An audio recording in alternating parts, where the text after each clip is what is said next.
right? Or a TCG card shop simulator.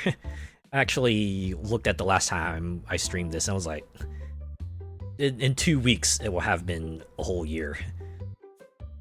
But yeah, you know, TCG card shop simulator, good old shop cape simulation, right? You play like grocery store simulator. It's something like that, except this one has trading card games, and they've put in quite a few updates. I've been playing it a bit, right? Just a little bit, right? Right? Just a little bit. A lot of new features, so it'd be interesting coming back in here. Talk about overboard with the microtransactions. Oh yeah. The online being as popular as it is, you know, people will be paying out the nose for the cards that give you like instant cash and everything. Have they fixed it yet so you can sell everything, or are you still capped?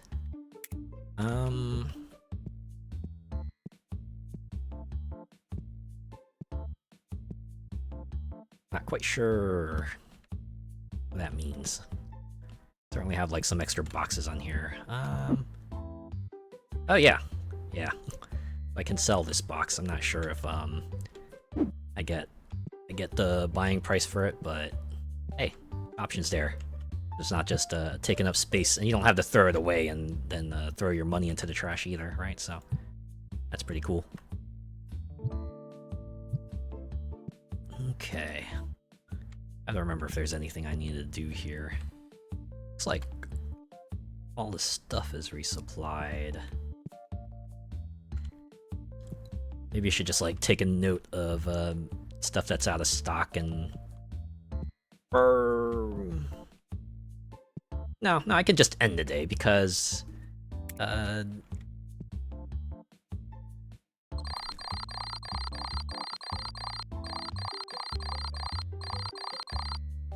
Yeah, because I have some time, right? The day doesn't start until I flip that sign, so I can look around and maybe just like queue up what I need and then put them out. Last time I saw a playthrough, you couldn't have the option to sell everything in the catalog. You had to pick and choose what you wanted to sell. You mean like in the card binder? Or we're talking about just like product in general. Okay. Looks like I need some of the purple destiny cards. Just throw that into the cart. Let's...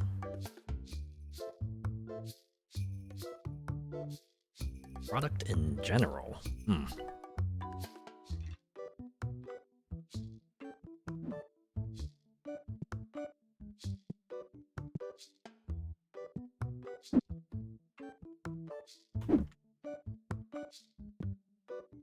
Yeah. Can't say for sure one way or another.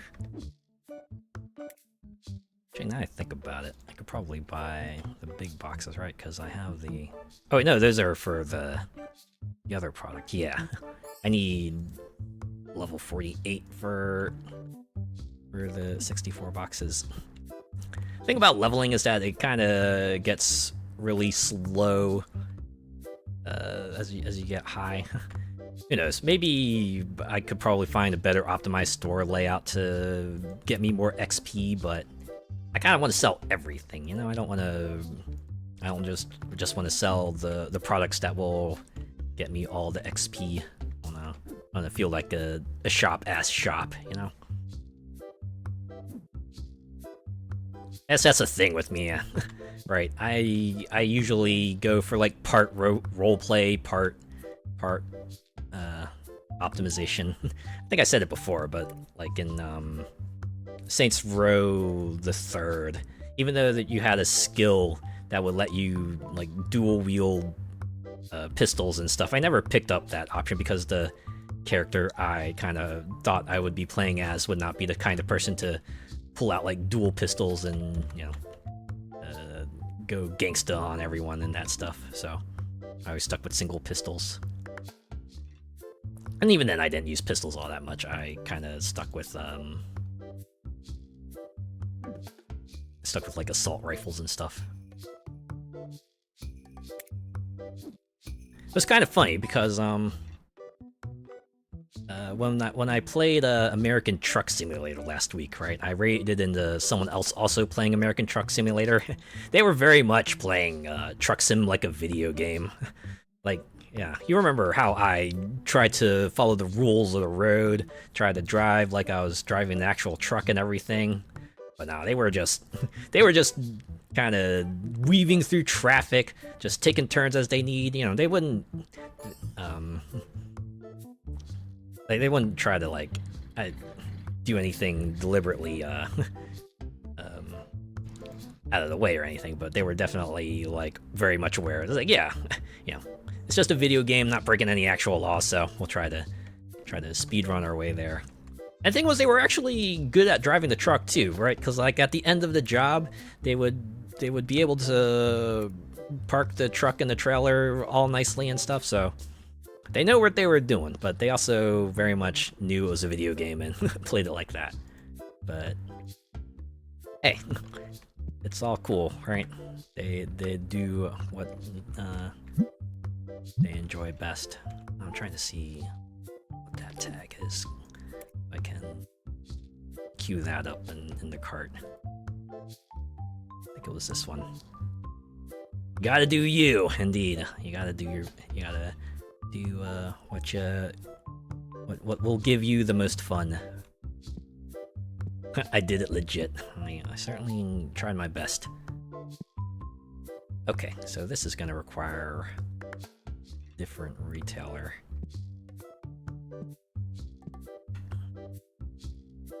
Oh, I need the starfish figure as well. I think it was this one. This is like one of the earliest collaborations that TCG Card Shop did. They partnered up with like an independent board game company and featured some of the board games on here, right? You can see them out here. That's pretty cool. I thought this would like lead to more board games being featured, but as far as I can tell, it's just these 5. Although I've certainly partnered up with other brands as well. Like you can now stock like actual Upper Deck branded things if you want, so that's like pretty interesting. Oh right, the workers. Okay, I need to tell them to do stuff. I guess they haven't fixed this yet. So whenever you go back to your save file, you gotta tell them, hey, do thing.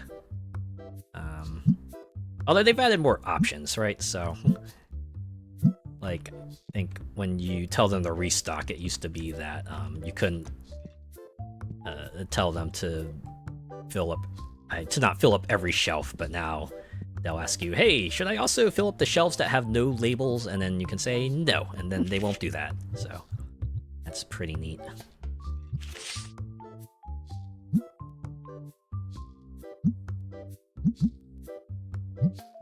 So it makes me think of that shop in town that is a tabletop card game and coffee shop.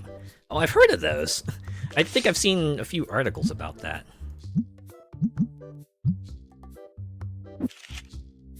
Probably a good way to draw on business, I imagine.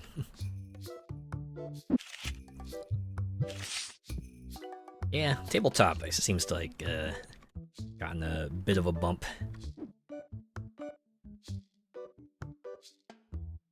Guess before it was like trivia night, but now like make your own fun. Okay. Can order all of that. And I should probably pay my bills as well. Always pay your bills. I actually paid all my bills today.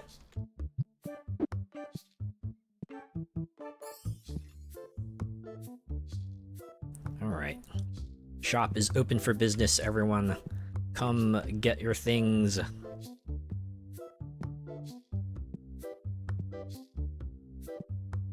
Yeah.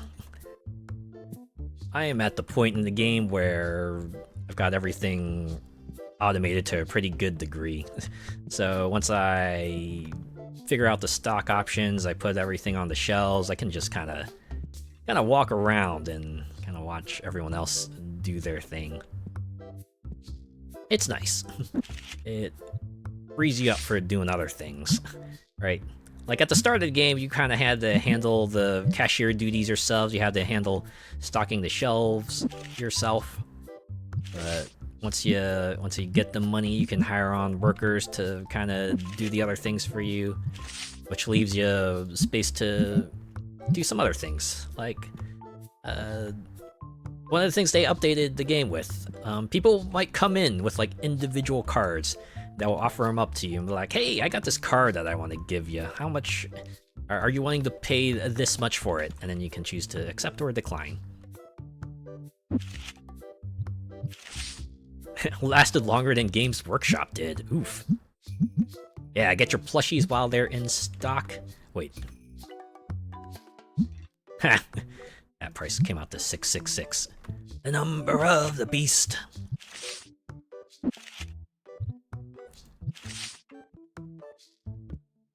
Oh yeah, right here, right?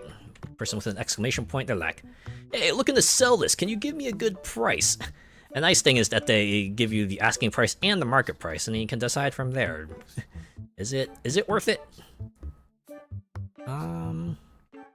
Yeah, they're not demanding too much, and I can certainly sell it for more than that, so why not? Oh. Okay, I think I had to put in the price. Alright, fine. Your asking price is 28. Alright, you know what? Well, how about 28.25? Are you cool with that? Best deal ever. Awesome. I'm glad you like it. Glad to do business.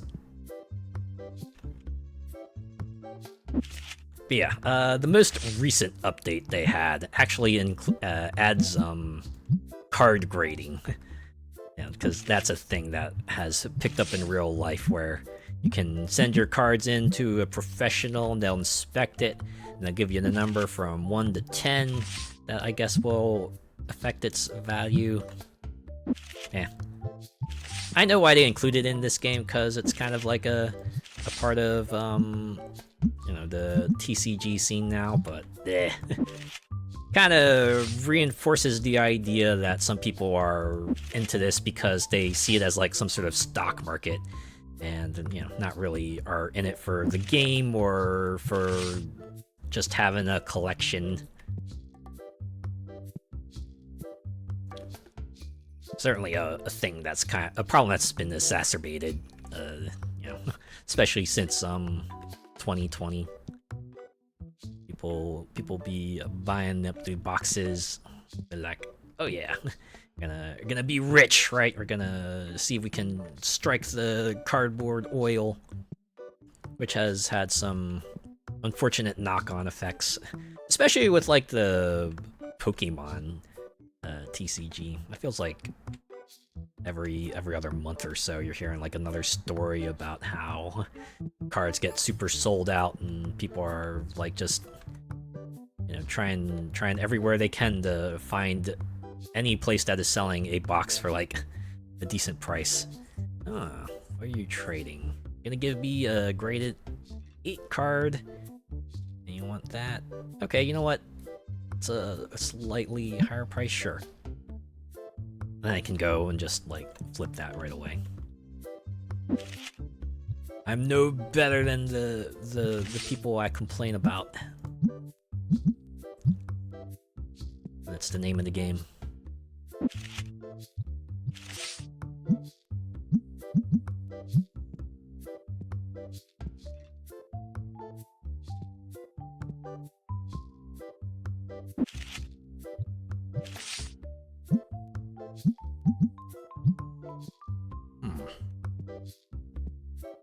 Maybe they added some other stuff, right?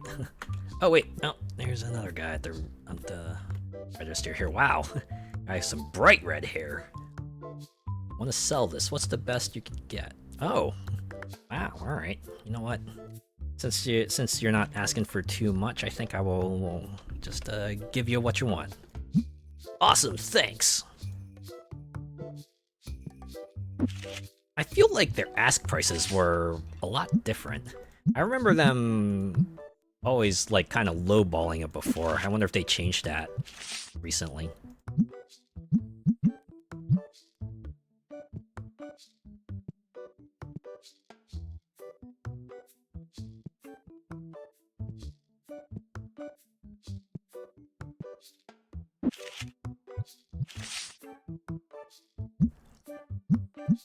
There's another bit of gaming news that surprised me.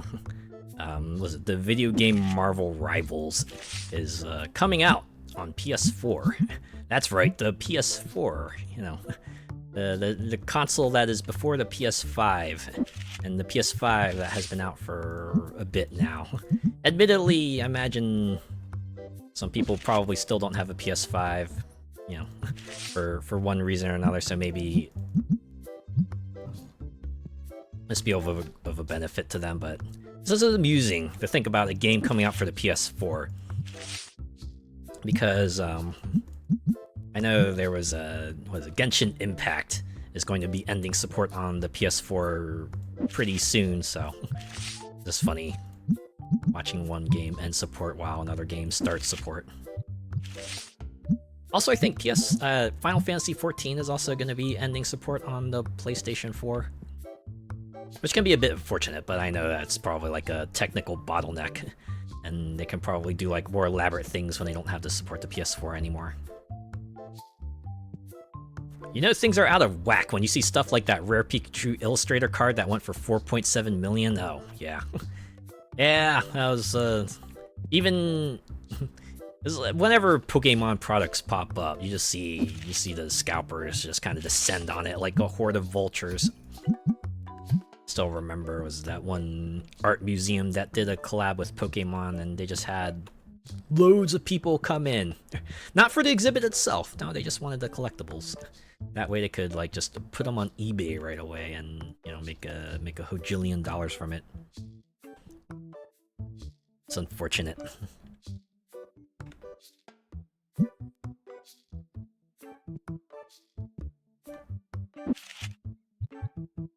Honestly, makes you wish that you know, places would try to kind of, you know, do better about kind of deterring the scalpers when they can, you know, whether it be like purchasing limits or just like, you know, anything so that like everyone at least has a chance at it, not just like the people who have kind of metagamed the tech and can just like scoop up all the product for it. Same sort of scam that goes on with fursuits. Ah, yeah, that's real unfortunate. Oh, hydrate! Yes, I will do that. Thank you for that, Zia Mirka.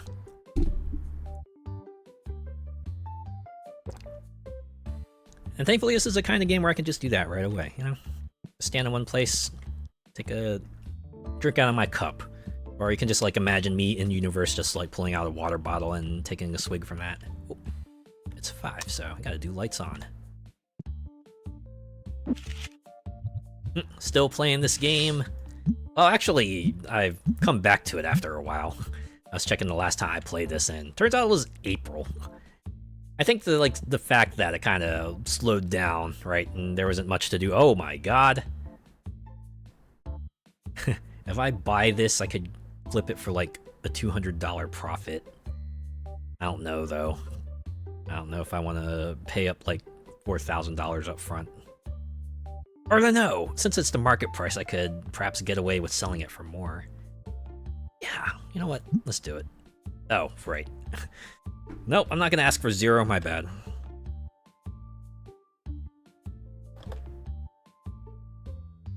There. Could you imagine someone just coming in to a shop in real life and going, "Hey, I'll give you $5,000 for this"? I feel like any reasonable shop would probably have a procedure for really valuable cards like that. One day there will be an official Azure Gale card shop. Oh man. Yeah. Pie in the sky, right? Aim high. Butterfly in the sky. I can go twice as high. Take a look. It's in a book. A trading card rainbow.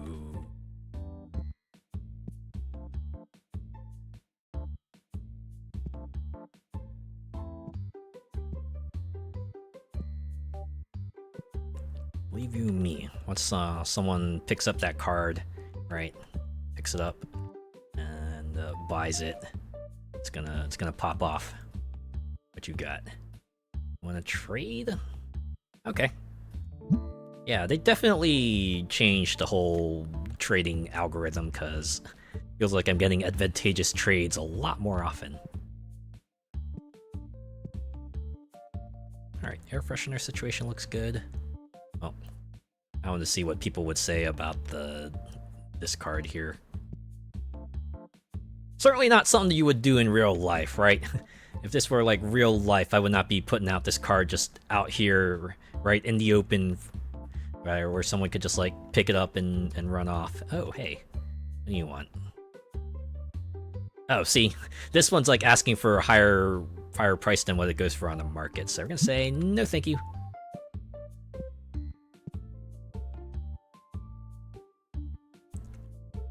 You don't see the price? Oh, it is pretty small, but yeah, you can see it here. This is what I'm putting out for here. Almost $5,800. Yeah, in a locked briefcase with a handcuff and all that, a la comic book guy. Right? You treat it with like the same gravity that you would like a rare and valuable piece of jewelry. Like Yu-Gi-Oh levels of security. You have like a briefcase designed like a Blue Eyes White Dragon or something like that. A la comic book guy.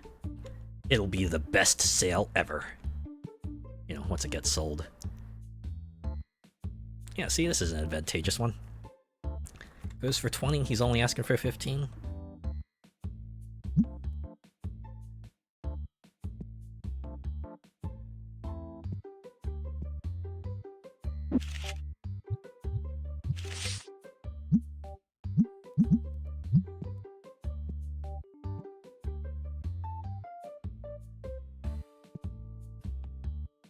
Ah, it's 9. Alright.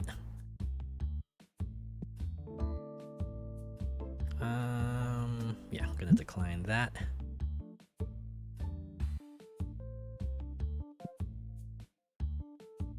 Nice. Oh, okay. Guy is waiting for someone to play. Alright. Flip the sign. We're closed. No more customers.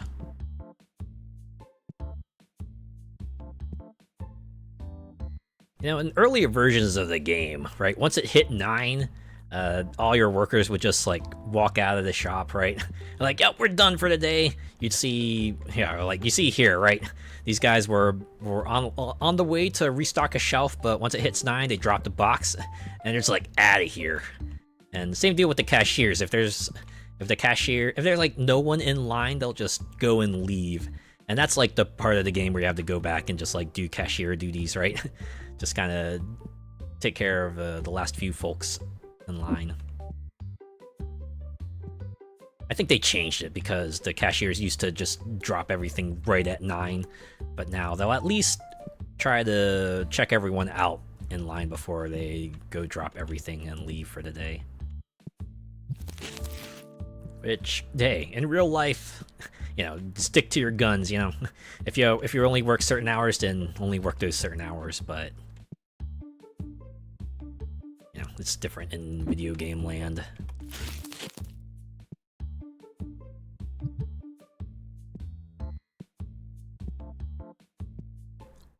Excuse me, what time do you close? About 15 minutes ago? Oh my god. I've certainly read a number of stories about those customers who like just straggle right after closing hours, and then the staff get super annoyed. Sometimes the staff have the power to just go, hey, yeah, we're closed, we're gonna kick you out. And other times, they just gotta grin and bear it, which can be unfortunate. Okay, everyone's gone, so I think we can do a little inventory. I need like little of those flaming pig figures. Where did I put those again? Here.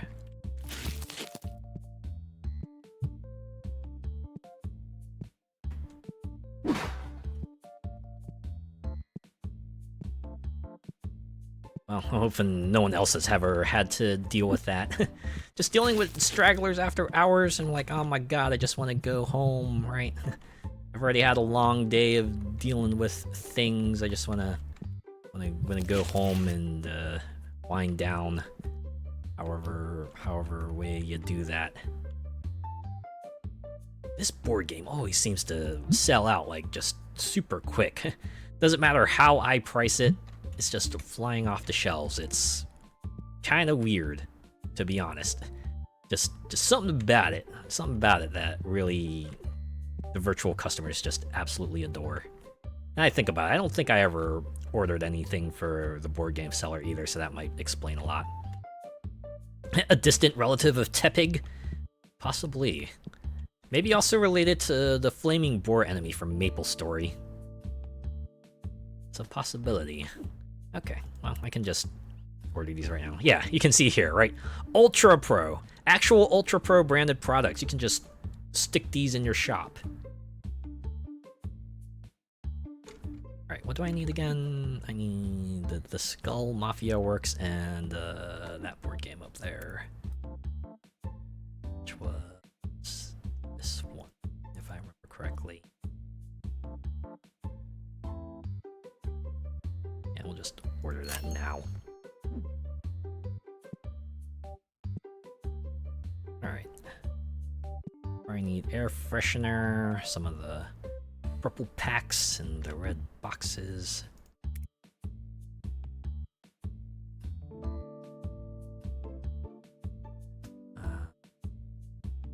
Yeah. Yeah. I wanted this one. Yeah.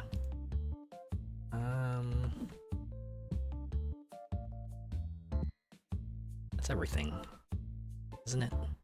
Oh no, I want more pig figures and bat figures. Oh, and other bat plush and shark plush. Okay, so it's one of these, these, and one of these. Let's see, got the air freshener. Oh yeah, I guess I want rock figure and star figure too. Okay.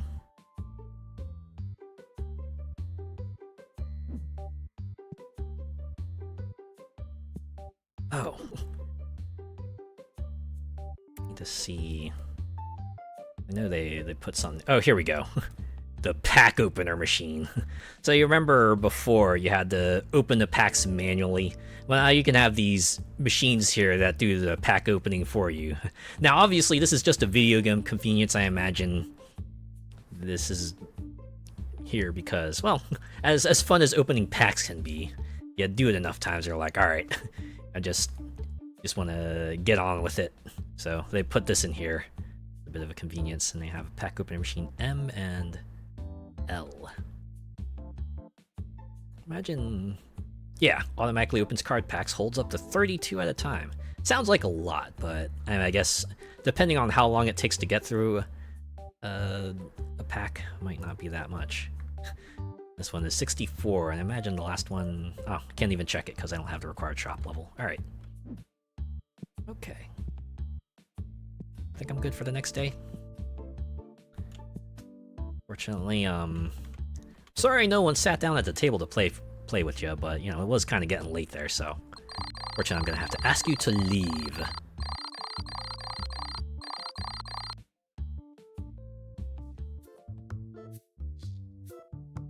One of these days, someone's gonna pick up that super valuable card and it's gonna be super sick. Alright, let's go back to the other album because we have some valuable cards we can sell here.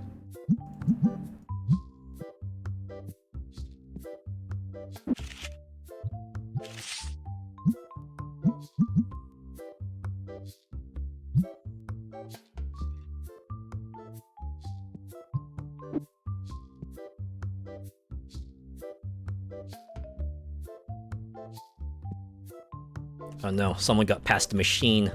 Someone got past the machine because it was cooling down. Hey, hey, stop being stinky.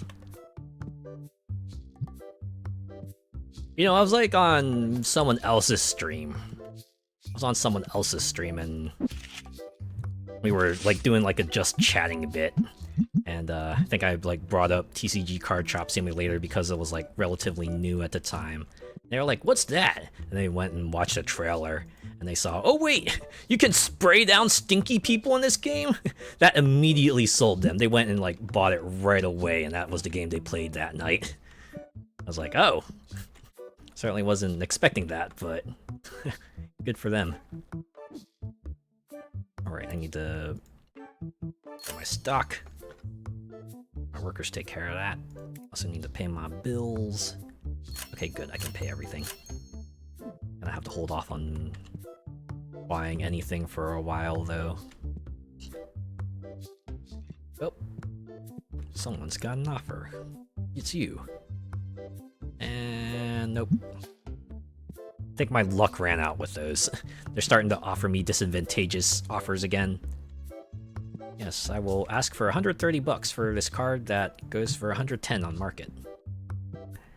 It's probably the thing you want to be doing on the customer side, but someone make like me, I'm like, I'm here to make money. What do you think I am, a stock market?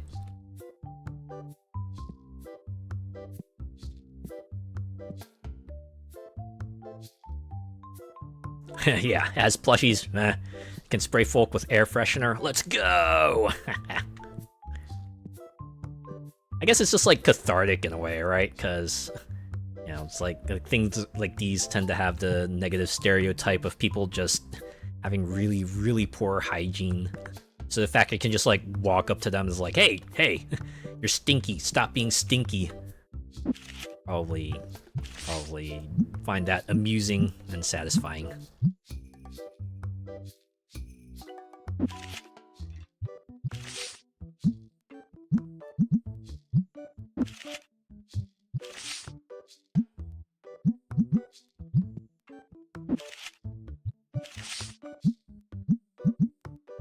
I noticed the game has like a bunch of other updates too, so you can like decorate the walls and all that good stuff, but not quite there yet. Okay. See, something like this, where market price is like 1,300 and ask price is 1,000? Oof. Alright, I'm gonna be getting pretty low here, but I consider this an acceptable risk. I wish there was some button that just like that you could press to just immediately accept the asking price. Would be nice. We're gonna immediately throw that out here. Guess that's a Destiny card? Yes, yes it is.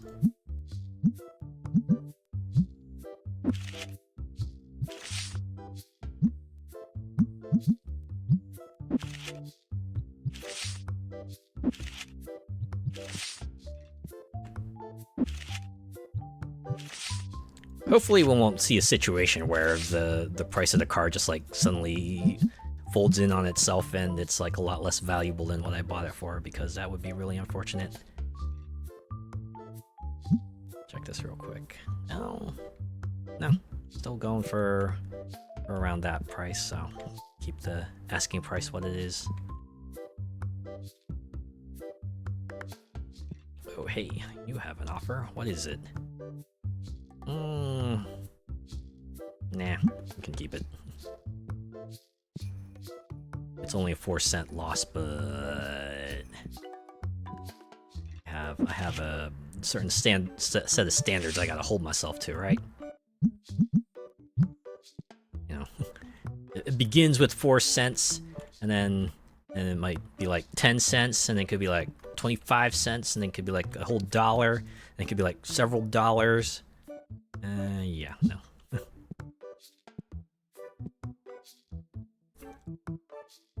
I should probably save up for the pack opener machine S. Since it's only like 3,000 bucks.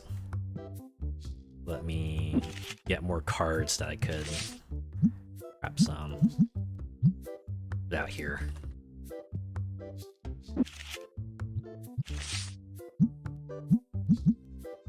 Only the best of the best in my shop, indeed. Gotta have the cream of the crop. The top of the pack. Oh. Alright, one of the one big valuable card got sold, looks like, because I saw it was replaced. Okay, what do you have? Sure, yeah, I'll go with this. Oh, I don't have the card they want. Oh, I'm sorry, I'm gonna have to decline. I mean, that is a thing that happens in real life too, right? Someone comes up to you and is like, hey, I'll give you this card, do you have this card? And you just have to go, oh, nope, sorry. Can't help you there. It is what it is. That I'm fine with them keeping. Well, it's nice they bring up the prompt anyways, like, yeah, you don't have that card, so you can't really accept. Oh my god. So it's like when it's a low grade, you get like a... Yeah, you can see that quality of that card. I'm gonna say no. I wonder if there's a special place where you can sell graded cards. Because I do have that one, but I don't see a spot here where I can put it. Unless... Oh, okay, it's here. Alright, never mind. Oh, wait. Man. I don't want to put it in there, I wanted to put it here. Look at that. So it's a good quality little card. Go check it out. Oop. Right, no more graded, so we're going back to the regular stuff.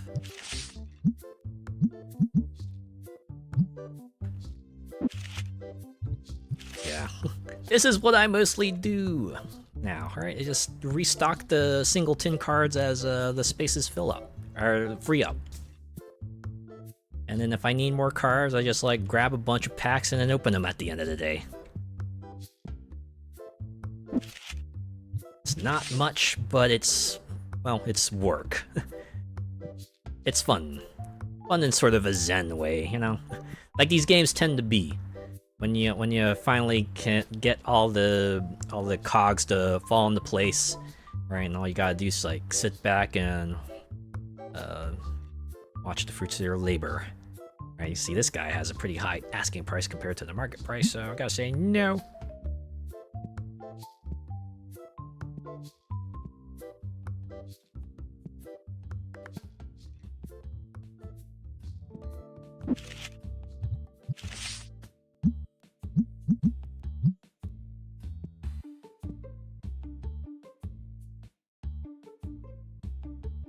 Oh.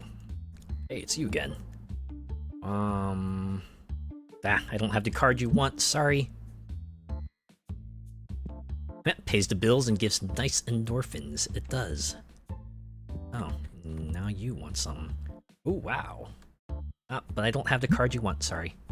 Oh, I'm blocking that part of the interface, but yeah. Oh, geez. Stinky person alert. Hey, stop being stinky. That's another gameplay sort of conceit they have there, right? The automatic air freshener. I imagine real life probably doesn't have like those proximity activated air fresheners that just blast you in the face with freshener when you pass by them. At least I imagine they wouldn't have them at this scale. They might have it as like a little thing you put in your wall socket in your bathroom, and then you can have yourself like a nice smelling bathroom, but...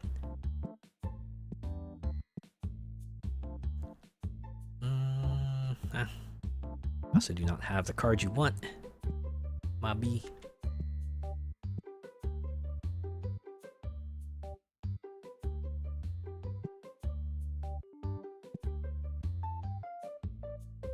I did read another thing. Apparently there's going to be a Call of Duty film. I have to admit, I was shocked that didn't happen earlier. Considering how long-running of a franchise that has been, I would have expected a Call of Duty film to come out sooner. But yeah, better late than never, I guess. Oh, probably a thing that maybe didn't need to exist at all, but oh well.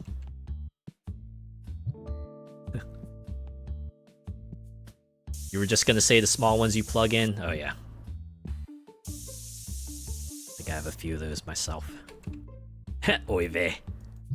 Biggest facepaw ever. It does feel like it's a bit late to the party. Especially since, like, the recent Call of Duty games don't seem to have received as well. It does feel like fatigue is settling in with the crowd at large.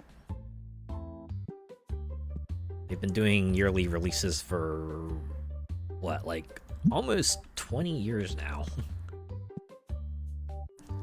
I think this coming year is, like, even crazier because they're just doing another Black Ops game. They're doing Black Ops 7, when last year was already Black Ops 6. It almost feels like they think that's, like, the only good thing they got left, so they're just gonna run that one right into the ground. It's like, oh my god. Yeah, I think I can do $2. I will happily accept.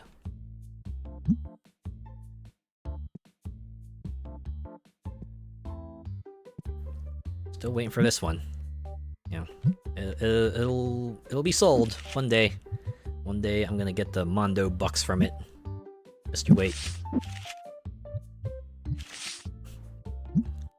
Like that one, was it comic from, was it Pop Epic?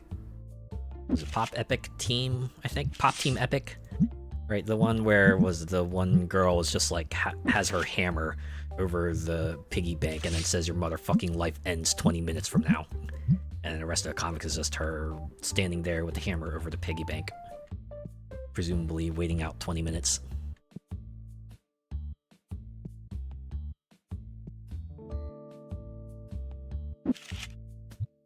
Excuse me, I need to throw another card here onto the display.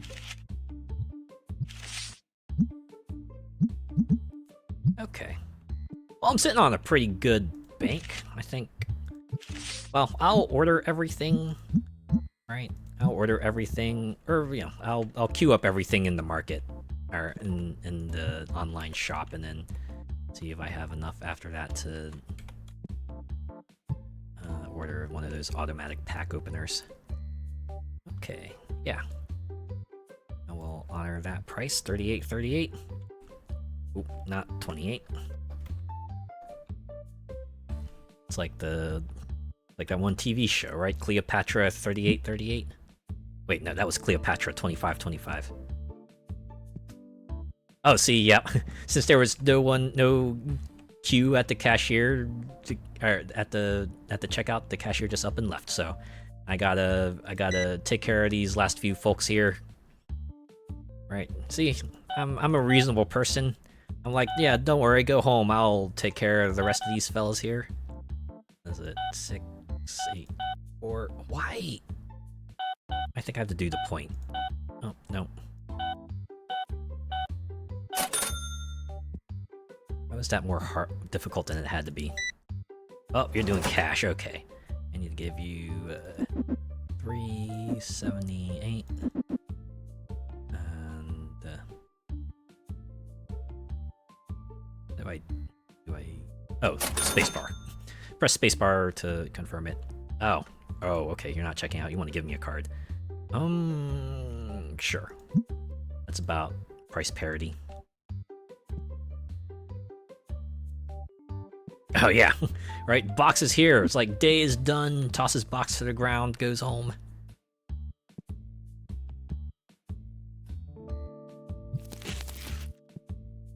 Yeah, I'm sure there will be a future update where they'll at least do the last stocking thing they have to do, and oh wow.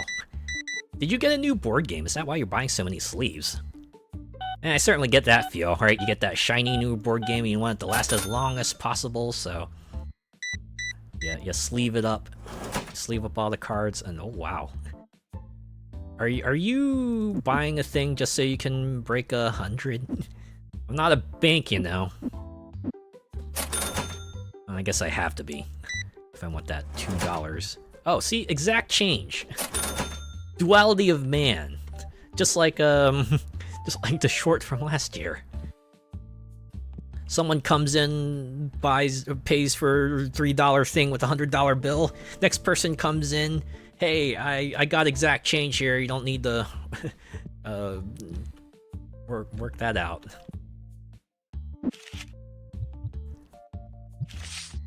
That is still perhaps my most viewed short.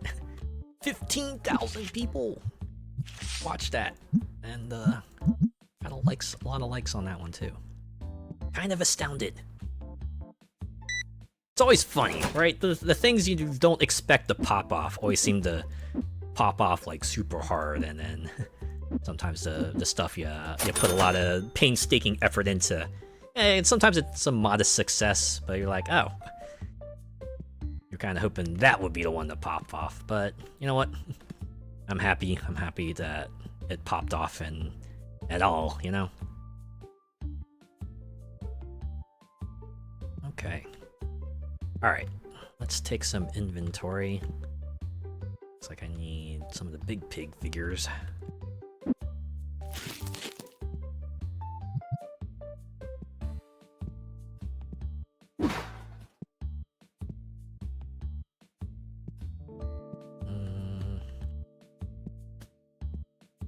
Is there anything that needs restocked here? Okay. The blue packs and the purple packs.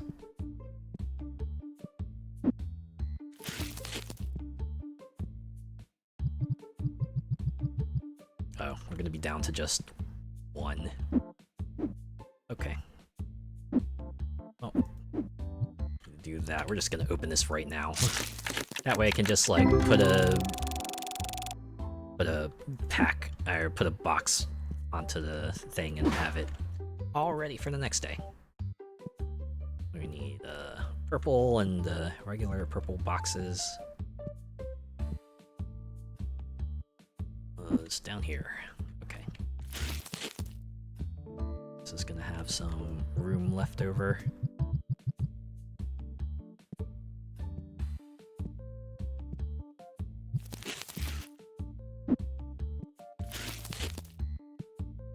So is this, for that matter.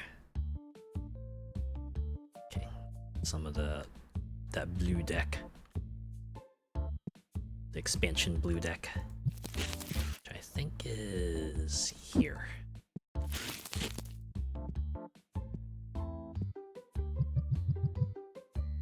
Oh yeah. Another box I can order.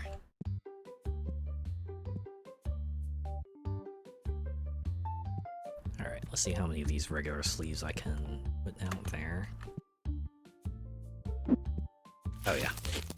This will be another box I can order.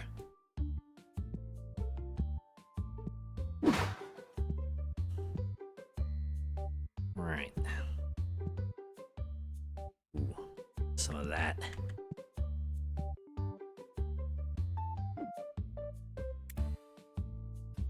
Can order 2 of these, I believe. You know what, we'll just get them now. Thankfully, it's a video game, so we can leave boxes out in the street overnight. No one's gonna go steal them or anything like that.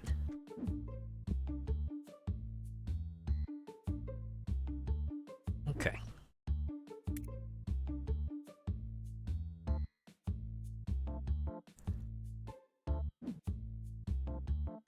Get 2 of those. Some of these fire guy sleeves. Right, this fella here. Oh yeah, I need a pack of the regular sleeves.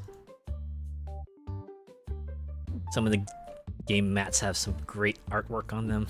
It is pretty nice, right? The amount of effort they put into making these products look like products that could potentially exist in real life. I dig the dedication to the craft.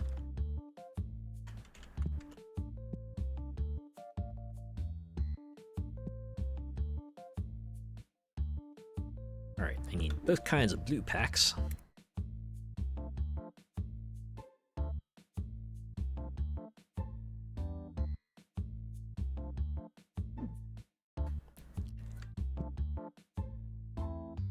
Alright, I need the expansion blue deck.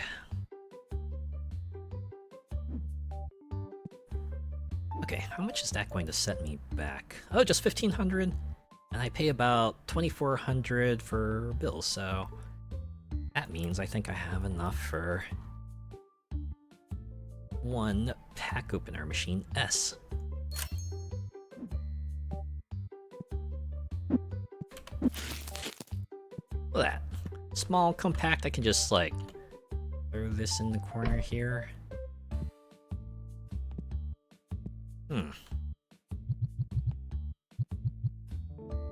Does make me wonder, like, does it take only one kind of pack, or can I accept, or will it accept multiple packs or pack types? Okay, it accepts multiple pack types. Very nice.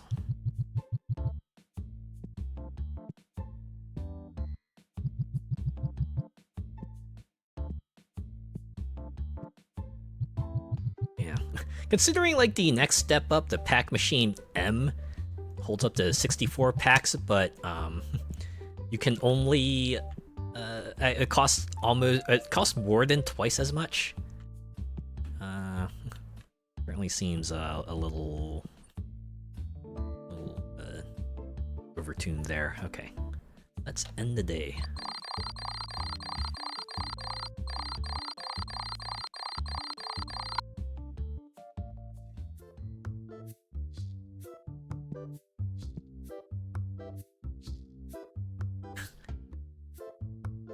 So I could just like wait here, right? Since the time doesn't start until, or the day doesn't start until I flip the sign, I can just let this run, but yeah. It's a degree of efficiency that I don't really need.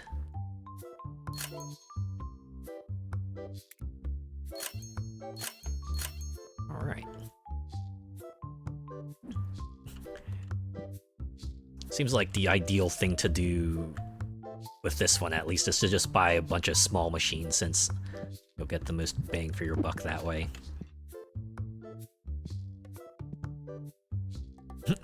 I play Exodia! What? No one's ever been able to summon Exodia before? Go fish. Huh. Is that the rebalanced effect? Just go fish. Instead of winning the game, you only go fish. Hello, Gunter Maxwell. How are you? Alright. You're asking for a reasonable price, it looks like here, so I don't want to give this to you.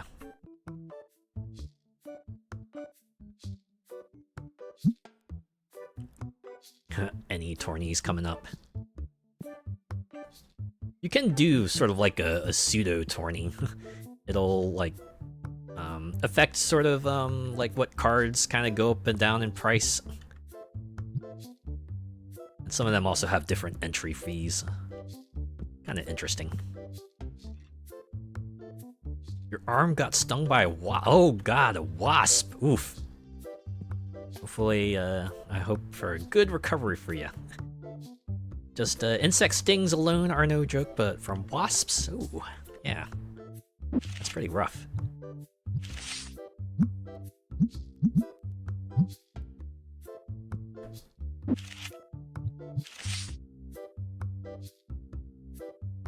Okay, how's this one looking?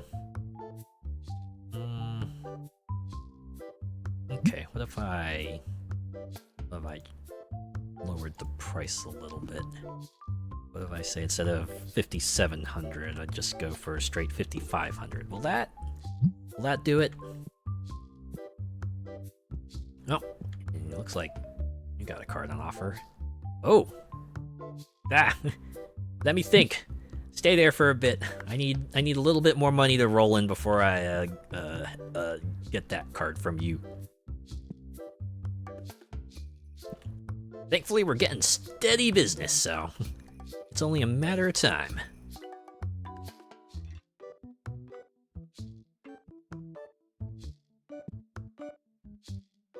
This guy's pretty cracked at checking things out. This is why I have him on cashier duty. Why I don't feel the need to get another one. He's doing a pretty good... Oh my god, someone bought the card! Yeah! I'm rich! I'm rich! Oh boy, I got enough money for another pack opener machine now. Is it 187 Thank you for your patronage.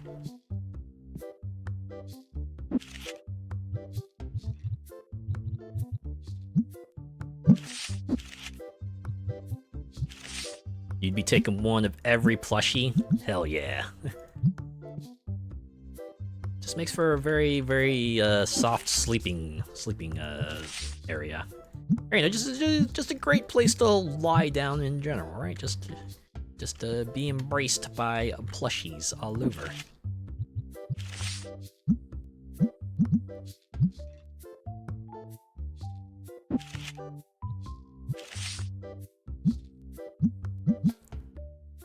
Uh-oh. Uh-oh. Sorry. Did the stream, like, hiccup? I saw like connecting the chat message on OBS, so...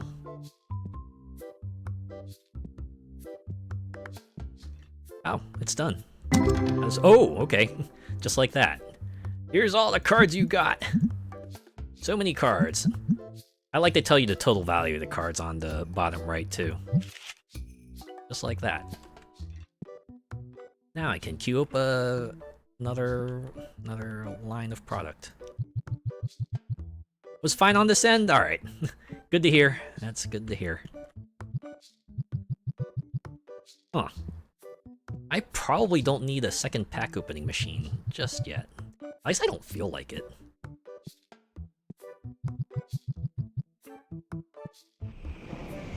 Victory achieved! Heck yeah! Money is ours. We sold the big expensive card for Mondo bucks.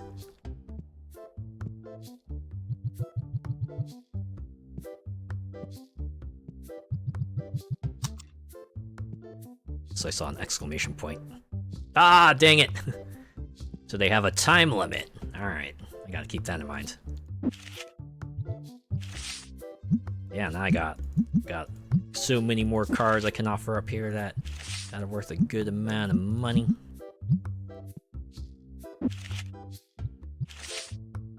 Oh, I think someone bought the other big expensive card I put out here, so...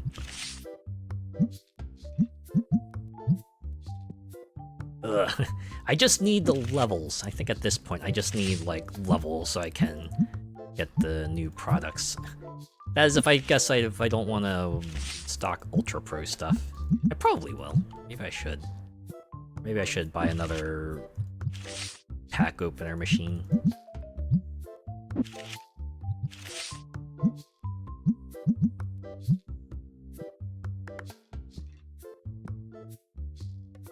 Or maybe I could hire another worker. Let's see. Oh.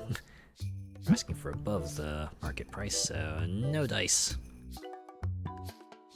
As the figure is saying, right? Because I do have dice on sale here that you can purchase. At least I thought I did. Didn't I? Oh. Oh yeah, right here, right. Plenty of dice.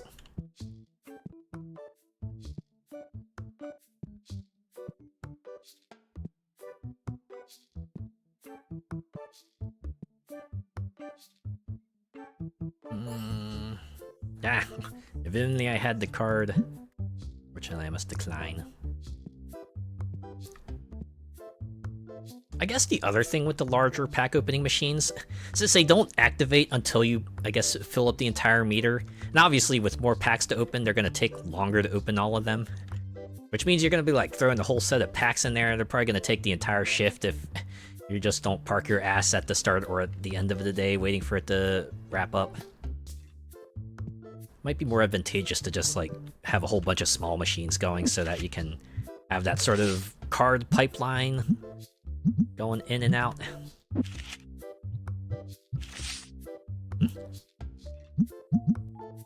Look at me talking about the cold hard business of card sales, when earlier I was just talking about how people are just into cards for the money. I guess the difference is that this is like more from a business perspective, right? Imagine businesses, they gotta make money to stay afloat, right? I don't think I'm like too far out of the line here. At least I don't think so.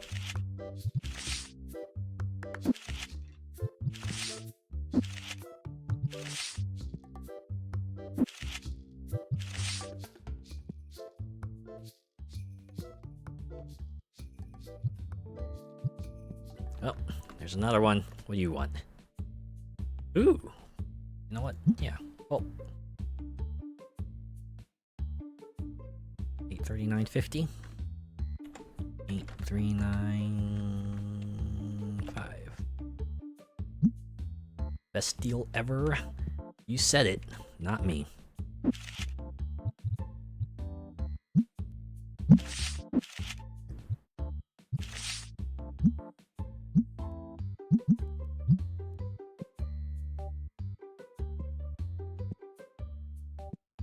Let's see, we're almost at 5. Thankfully, this is a video game, so sundown occurs at roughly the same time all the time. It would be interesting if they put that in a later update. It's like, depending on what day it is, right? The place might start getting dark earlier or later. Oh wow, came just in time to get cards! Ooh, this one's got a total value of 500 bucks. Very nice.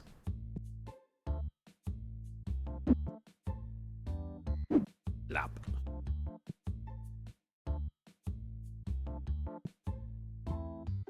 Was fine on this end? Yeah. Alright. Well, I'm glad everything worked out. I was worried for a bit. It's always the thing you're always worried about when you're streaming. Right, you're just like having yourself a fun old time. You look over and it's like, oh god, spinning circle. How long has it been like that? It's like wondering how far you'd have to go back. And if everything's been a smooth experience, then that's all good.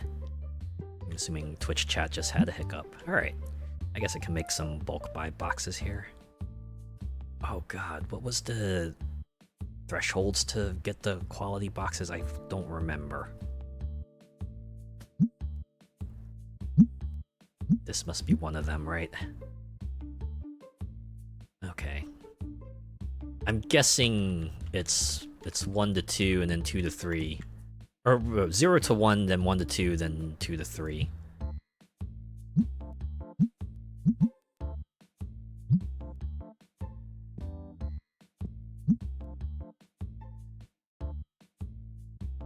No, I'm covering it up, but that's one of the things I hope they add later, just like some way that you don't have to just use the slider to adjust the price. Can just like manually type it in. That would be nice. Are you no. You're asking for more. Cannot honor that deal. Okay. Why don't we just start at yeah. Trying to finagle the slider to get the price you'll want can be a challenge in of itself.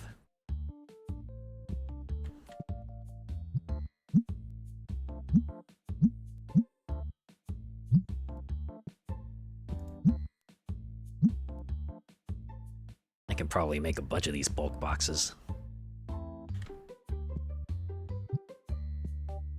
Have anyone? Oh, no. Hey, you looking to trade? Eh. more expensive card for a cheap card? Nah. Not interested. Oh, okay, we're done there. How about here?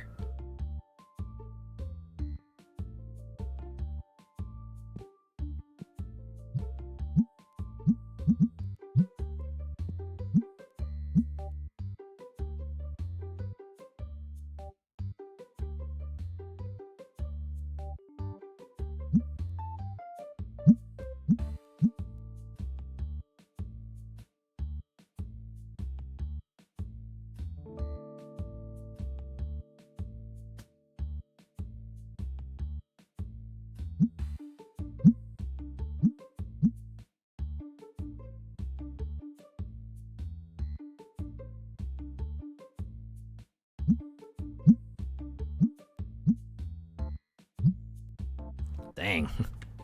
Not as many bulk boxes as I was expecting, but guess some is better than none. Ooh. Yeah, I got a bunch of extra cards here.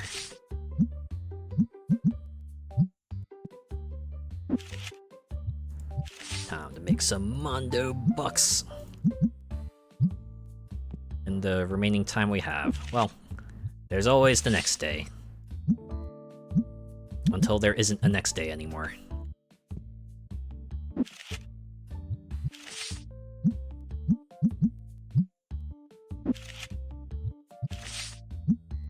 Man, I got a lot of valuable cards from that set of packs there.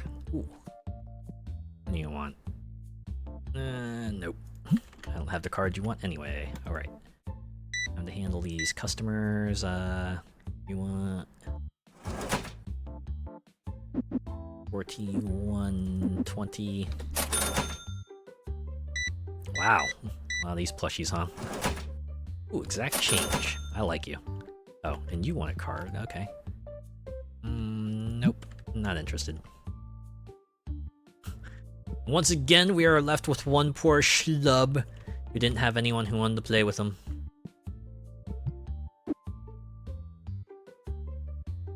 Oh.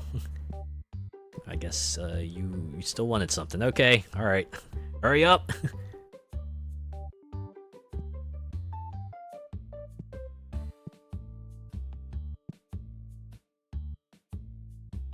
Alright. Credit card, so I'm just 57.39 sold. Alright. Inventory time.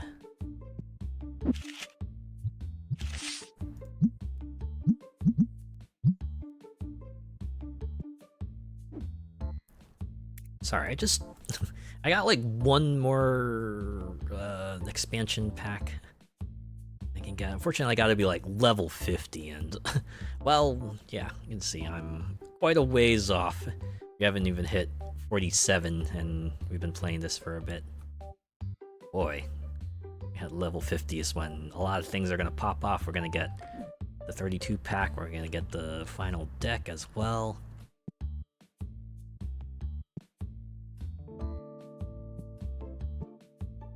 It's gonna be crazy. It's gonna be crazy, y'all.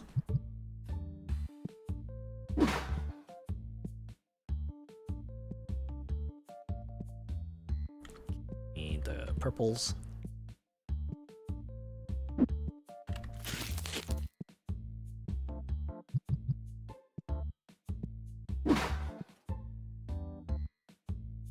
Oh.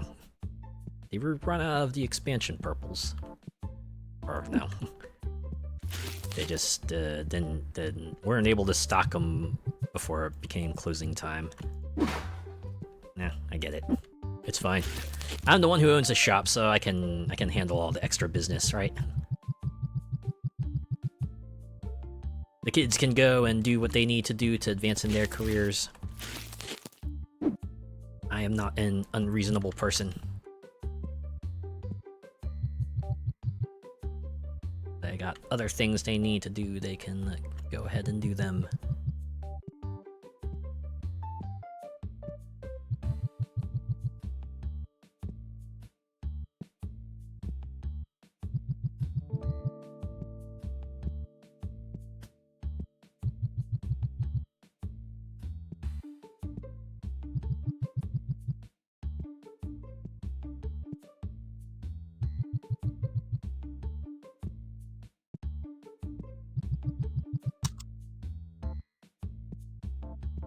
Okay. Let's throw this into the bin there and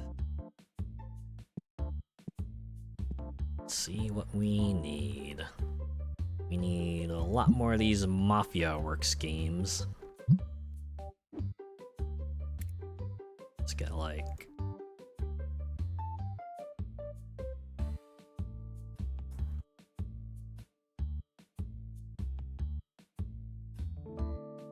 boxes worth. Or actually, should I? How many we have on? Oh, nope, it's all out on the shelf too. Okay. Yeah, definitely 3 boxes worth.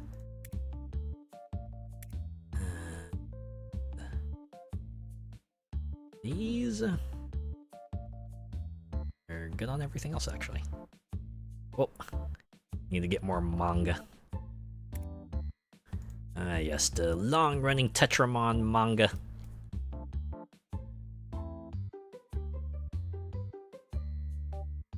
Which I think it was this volume. I like how they put the artist like right on the cover. Always, you should always credit your artist, right? Always credit your artists.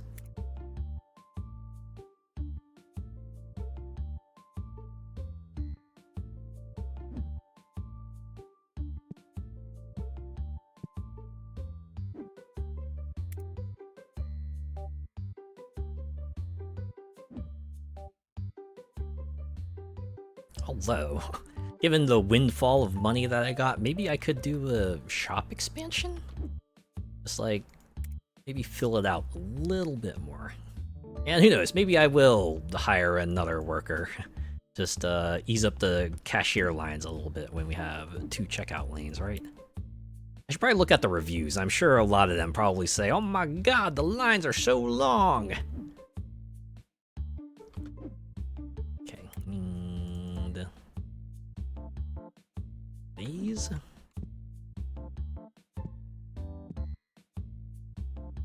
Oh, need a bunch of packs.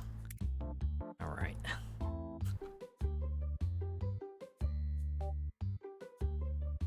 So yeah, for like the earlier packs, I only got like the 64 version because, you know, once you get like the big box option, why would you ever buy the small box anymore? But for these ones here, where the leveling curve starts getting kind of nuts, I got the small boxes because otherwise I'd be waiting a very long time to actually be able to stock like the next, you know, the next part of the expansion.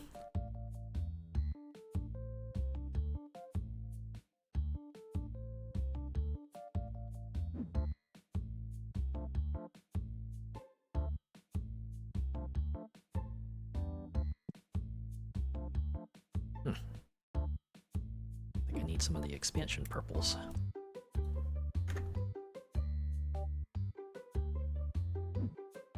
Wait. Got this right?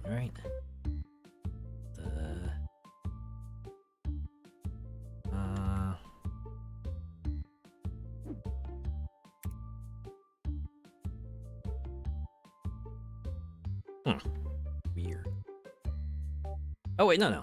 Yeah, no, that's it.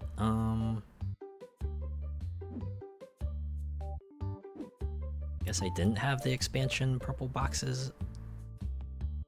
Oh yeah, I didn't pick those up yet. Oh, maybe I should. Maybe I should get that first before I do the shop expansion. Okay, we're up to 4,000 bucks now. Okay, I need 1 box of the expansion deck.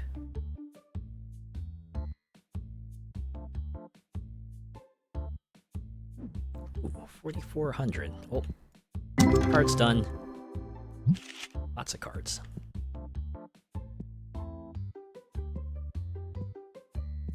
Alright, I need to check real quick. How much is the next shop expansion worth? Oh, just 2,300. That will open up this spot here. I think if I buy 2, that means I would be able to get this here. And maybe that'll be enough room for shop expansion, right? But for now, I think we can just end the day. Let's do that.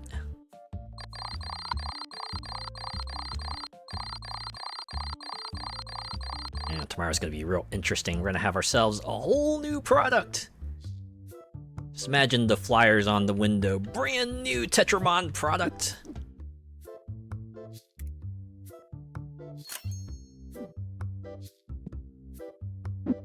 Let's see, was it? No, it wasn't this one. It was this one. Blah, blah, blah, blah. Just like that. Yeah, and then I can perhaps throw the other box onto the shelf so that these fellas know where to put it. Right here.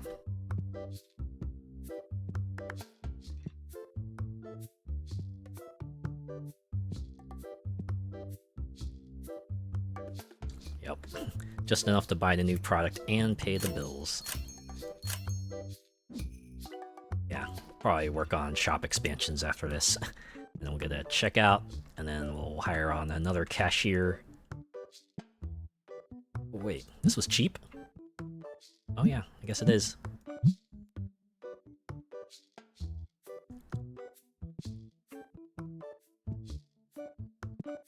It's nice to pay attention to the messages. You can get yourself an idea of how your products are faring.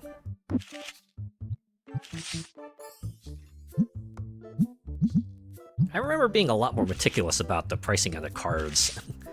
Like, I always try to go for like 25% of the market value.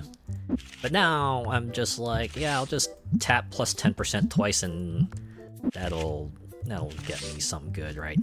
Sure, maybe the extra 5% might be... It'll add up over time, but I'm fine with just 10%. Because the way they do plus 10% is interesting, right? It's like 10% of whatever price is that you're listing it for, right? It's not like 10% of the market. So if you press 10% and 10% again, the final price you end up with is actually going to be 21% higher, right? It's not 20%. Which doesn't sound like a lot, but yeah, depending on what you do, that could change things.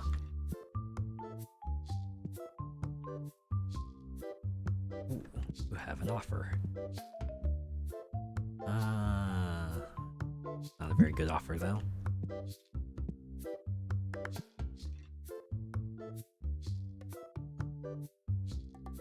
Ooh! I did see another piece of news that was pretty encouraging. I saw there was a group of modders that are working to kind of get a version of the original Crew back to functionality. Yeah, remember the Crew, the game that unceremoniously got shut down by Ubisoft. Kind of spearheaded the Stop Killing Games movement, and I guess a group of folks are now trying to revive it. Because, well, it's a pretty unique game for what it is, and it is nice. It would be nice to have it playable in some form. Yeah. If Ubisoft doesn't want anything to do with it, then, well, let everyone else have a go, right? Ooh, I like these little dancey folks. Very nice. Need to keep jamming. It was pretty mucked up. It was. I remember everyone not being happy with it. Especially since there is very much a single-player component to the game, so people were just wondering why they couldn't make it offline. I guess that was probably too complicated for them. Alright, not only did it spearhead the Stop Killing Games initiative, but it also got Ubisoft to come out and say, yeah, we're gonna look into implementing an offline mode for the Crew 2 and Motorfest. I remember that piece of news a lot. And I was like, well, yeah, we'll wait and see what they do, right? I'm certainly not gonna... I'm gonna keep them to their word. Hopefully they'll put the money where their mouth is, but...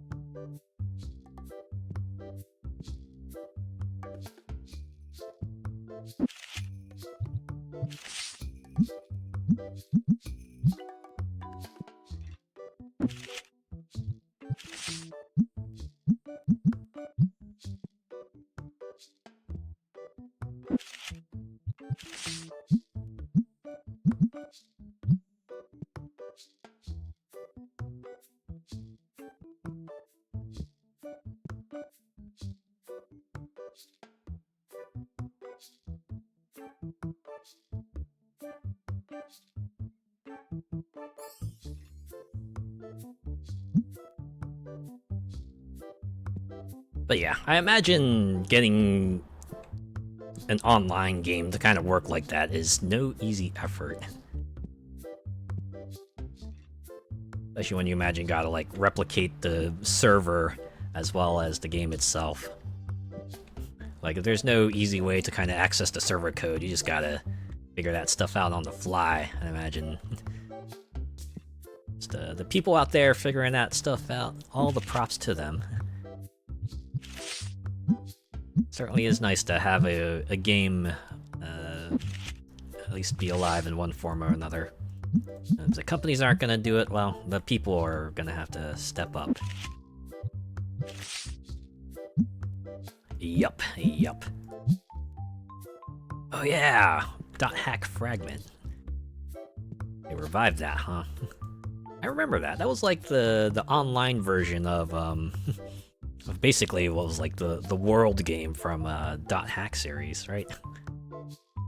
Guy had to basically reverse engineer a bunch of stuff. Oh yeah. That's the part that's always impressive.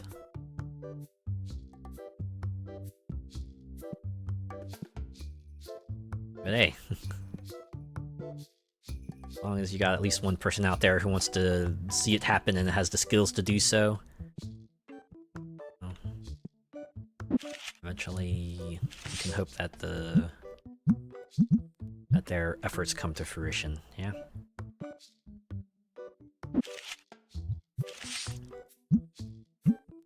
Yeah, I remember correctly, it was a .hack fragment. That was the game that was only ever in Japan. I always thought it was like pretty amusing that the series that was based on a fictional online MMO, they went and de-fictionalized it.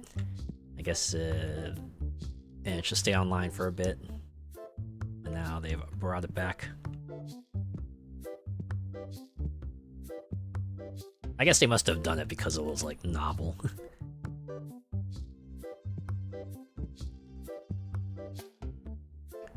The game was theoretically playable without online functionality as long as you had, an improved character saved on your memory card. Oh man.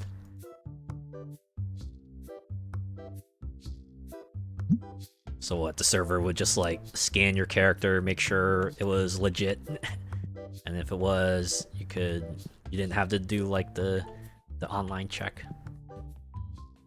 Pretty interesting. Oh yeah, I'm not giving that to you. Asking me to give you a card that's twice as valuable as the one you want to trade? Who do you think I am? Oh wow, we got lots of traders today. No.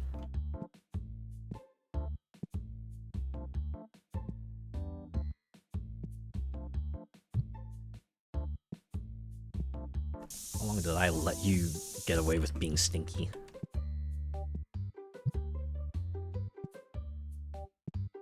Getting dark. Oh. Fresh new situation. We're half out. Not anymore.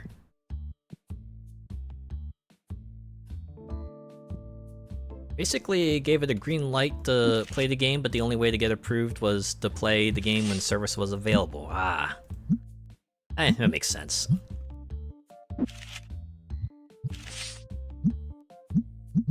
I'm guessing they reverse engineer the way to have approvable characters too, huh? Or is that like a tough nut to crack? I imagine security behind that must have been at the utmost. Because certainly having a way to hack a character in an online game, right? That might run into problems. Don't know. So I want to make that ship airtight. Which is fine for as long as the game is alive, but when you reach a point where it's not, then suddenly it becomes a bit of a liability. It was per character too, and I guess that makes sense.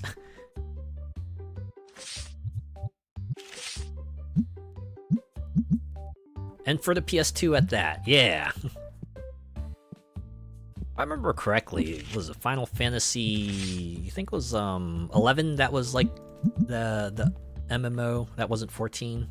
That had a PS2 version as well, right?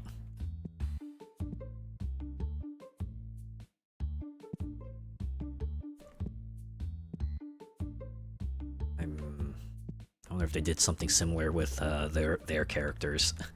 Save them on the memory card and just like have all sorts of security checks to make sure it's a legit character.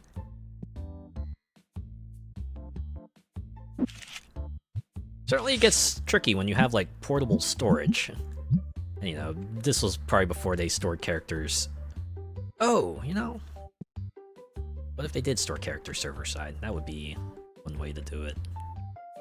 Unless that wasn't what like the PS2 version of Final Fantasy XI did. I'm not sure how they did it.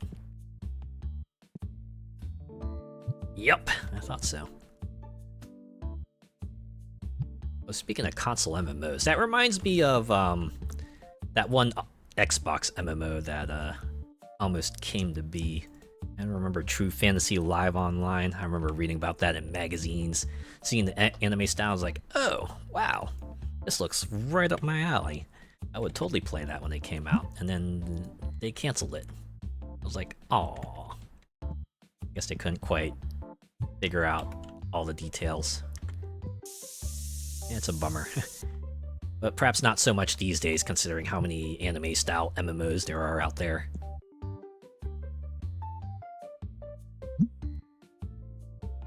You remember the little disc that came with the PS2 for online functionality?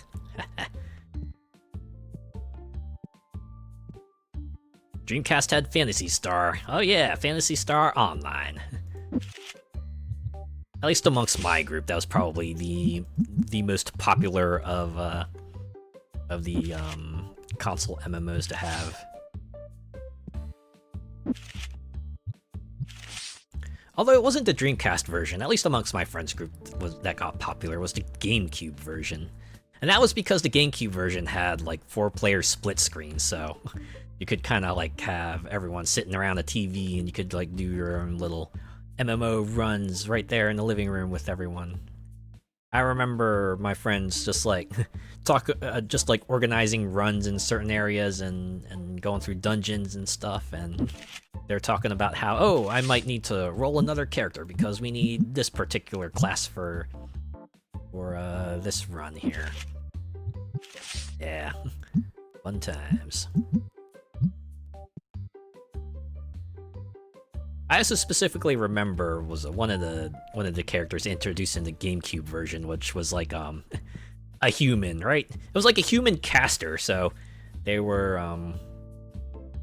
you know, wearing a robe, and I was like, oh, that's pretty neat, because I think the fella they pictured was like a dude, right? A dude wearing a long robe. That was pretty cool. Wish you had been around for that one. Ah, it's always the thing, right? It's like you had to be there kind of moment.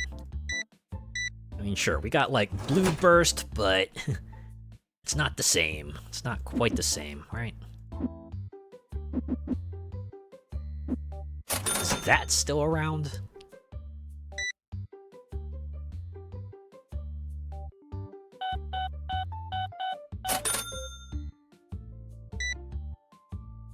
Or rather, I wish I had money and the know-how to do stuff like that. Oh, yeah. That would also be nice, right? Okay, real quick, what do you want? Nope.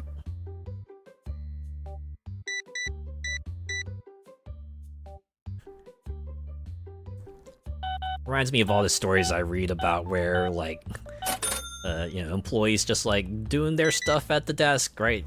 Taking care of people in the line, one after the other. And you see a customer just, like, barge their way to the front going, I need this! And then sometimes the employee would just be like, please go to the back of the line and wait your turn. One more. There. Man, a lot of people coming to me after closing time. But thanks for your patronage regardless.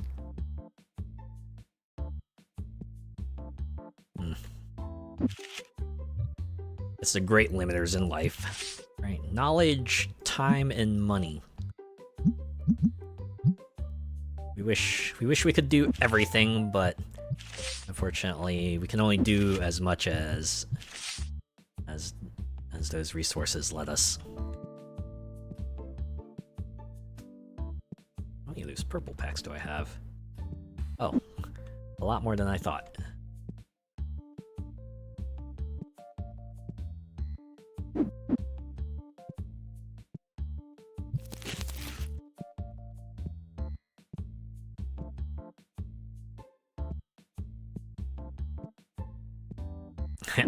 Sir, please don't arrive last minute at the restaurant and expect to be served. That is true. Especially after, yeah, especially after. Especially since most restaurants tend to start cleaning procedures like a little bit before closing time. Because, you know, cleaning big equipment takes a while, so they need to start up early if they don't want to be staying at the place late. Yeah. Certainly what I did, right, when I worked for a restaurant that one summer, certainly, I think for us at least, like, cleanup started about an hour before closing time, so we could, like, just, you know, get through everything we needed to before we had to lock up for the night. Right? Yeah, you cleaned all the preparation equipment and the cookware and you know, the bathrooms as well. Make sure everything's squared away.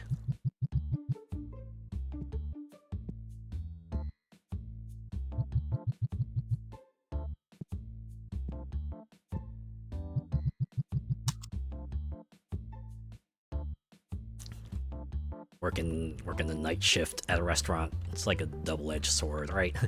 It's like, if it's not the dinner rush, you usually have a pretty easygoing time. You might have to serve a customer here and there, but other than that, pretty chill, pretty calm, right? You just get to kind of loaf around. Oh, I guess you clearly can't slack off because, you know, you're still on the clock, but I guess depending on whether or not you go crazy from not having something to do, that might be a bit more of a boon or a curse.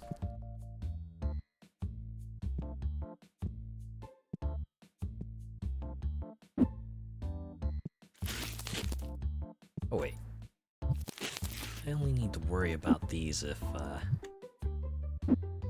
to run out.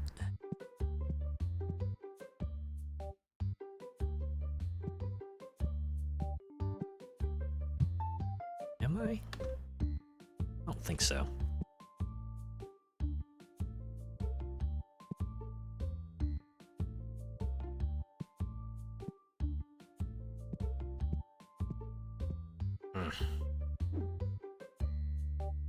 It would be nice if maybe they changed the bulk card exchanger to just certain quality boxes, or let us input prices manually so we don't have to awkwardly move sliders back and forth.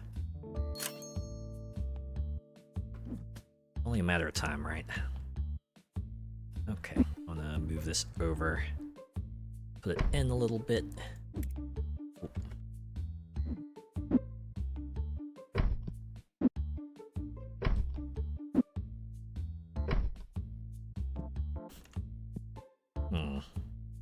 Alright, let's see what I need to restock, and then maybe I can look to get a new shop expansion or not.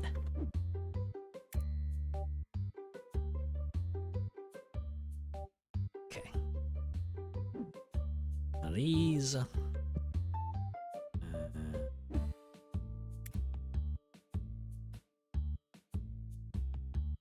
oh, wrong one. The yellow boxes. No decks this time.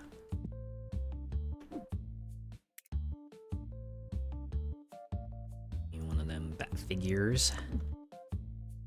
And oh yeah. Wolf Shield playmat. I believe is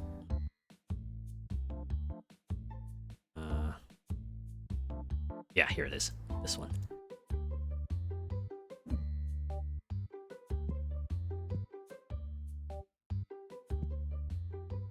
I should probably check the price of the pig figures and the Rocky guy figures. Those are flying off the shelves.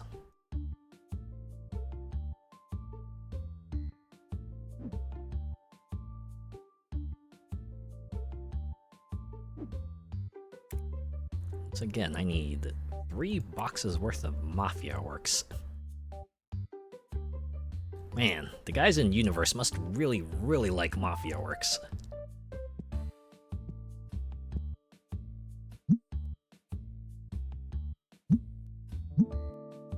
Oh yeah, these were going a little bit below average here, so...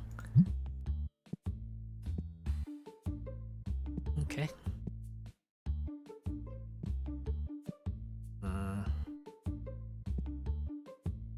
That's everything. Next day! We're off to day 165.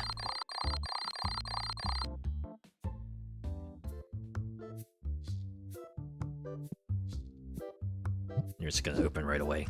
Because we can.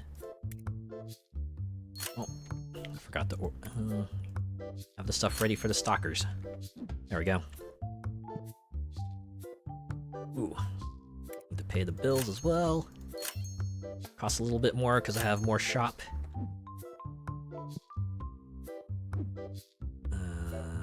Let's see, how much is it for another one? 2,500. Pretty close to it. His rent's gonna go up by 80. And alright, let's see. Who here is a good checker outer? Alright. I guess the one I want to go for is Benji. $5,000 up front and then $500 a day for upkeep. But on the upshot, I can have 2 checkout lines.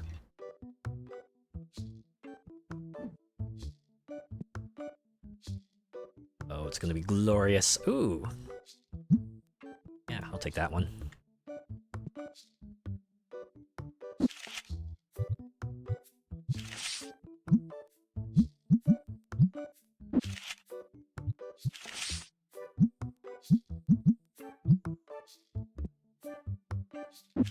Oh.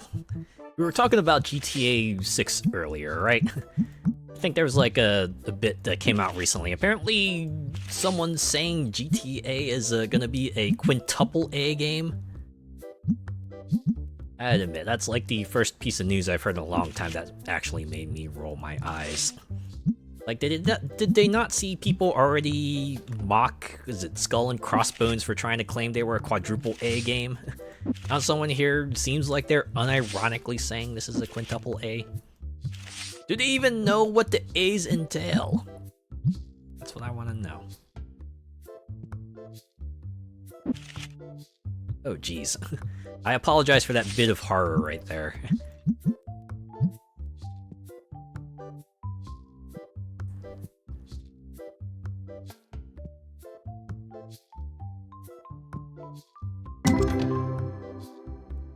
It's crazy to think about, right?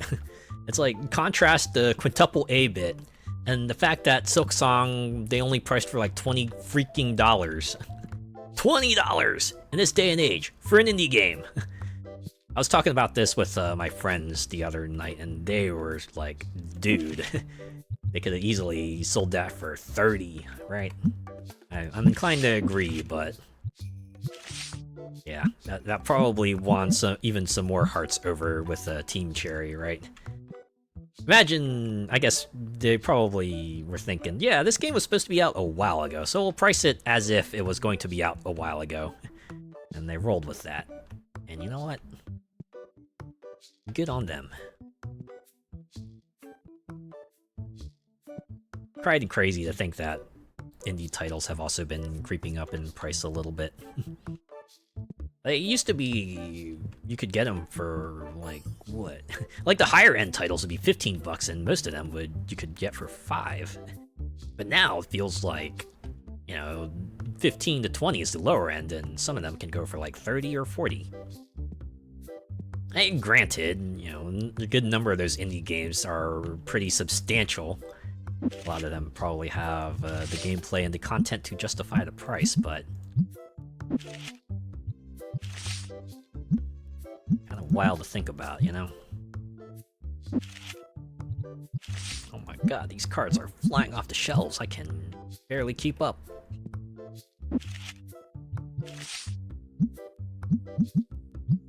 Everyone wants a piece of the action.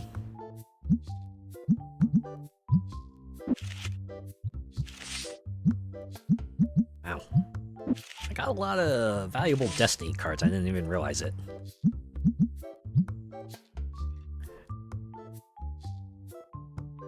Guess that's the thing with the auto pack openers, huh? They let you just like have so many cards all at once. It used to be another part of the routine, right? Just the end of the day, I would just like grab 8 packs off the shelves and just open them. Okay, this guy was complaining about one of these prices here. Which one was worth 31 bucks? Was it 36? No, it wasn't that one.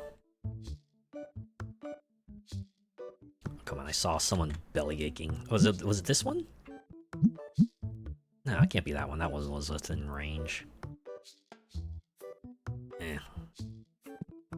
Hopefully it'll come up soon. First, I need to take care of this guy. What do you got? Oh, that was the other fella. Well, still asking for a valuable card. Will not. Do not want.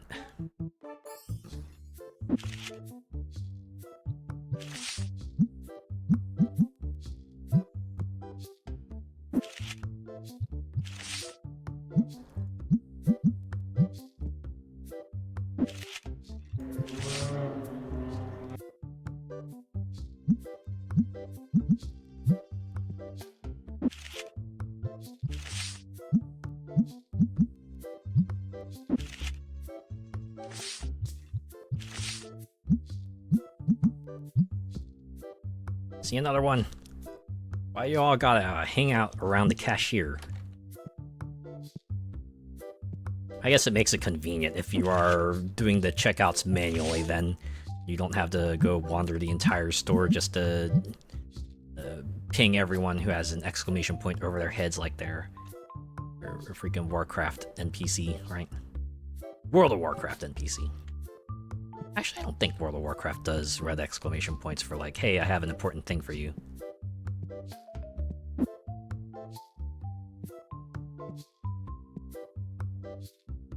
Oops, did I order too many Mafia Works? Is that why that box is just kind of sitting out there? Alright.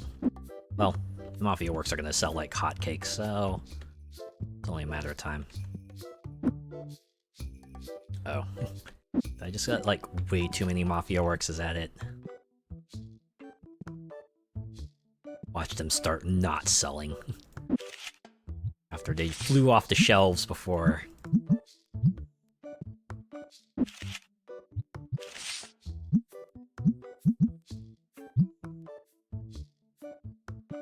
Of course, we got someone else who's looking for a trade. I accept this trade. You want 868? Take the money.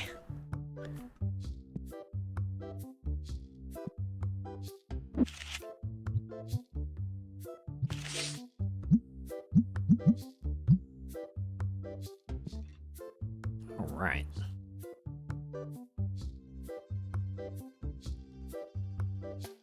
I need to see how much a checkout line is. 1500. Okay, so I need 6500. Okay, 9200 will put me where I need to be to get another worker. Right, don't need to get everything at once, otherwise I'd just be paying upkeep on some space I can't even use yet, you know?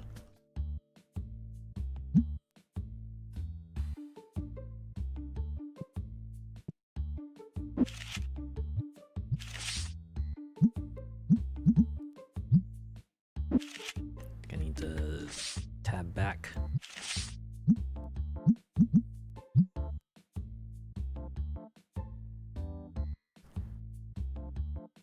Another gameplay concession I'm fine with. The binder auto-sorting whenever circumstances deem it appropriate.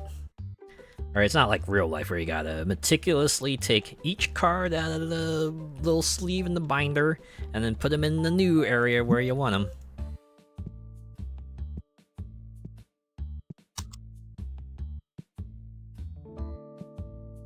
Oh no, stinky alert.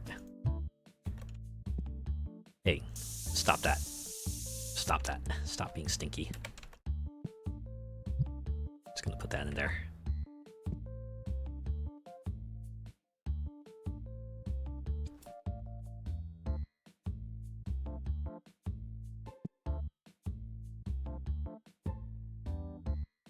Oh yeah. Gonna be a few days of slowly saving up money while I get ready for another cashier. What do you want? Nah, I wish I had the card.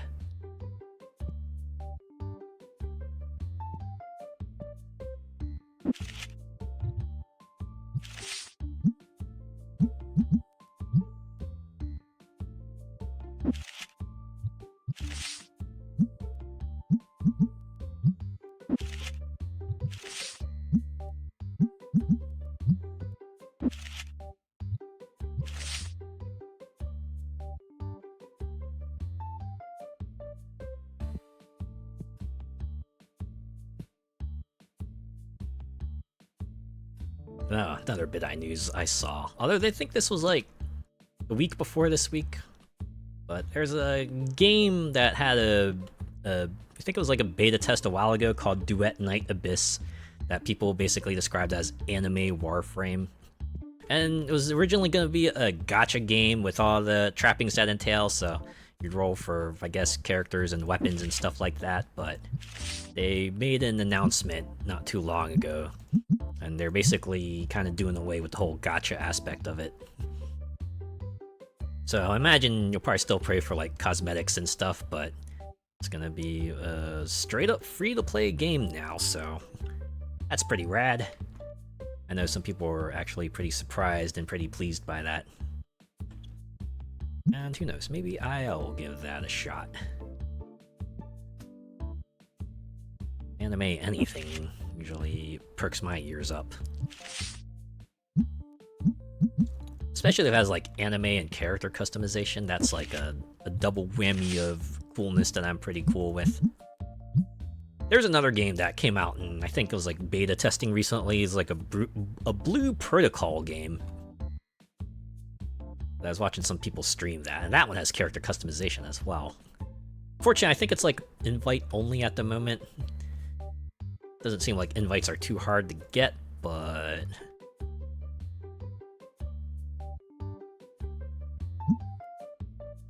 that'd definitely be the kind of game where I might just like jump in, try on all the costume items I can, and then hop right out.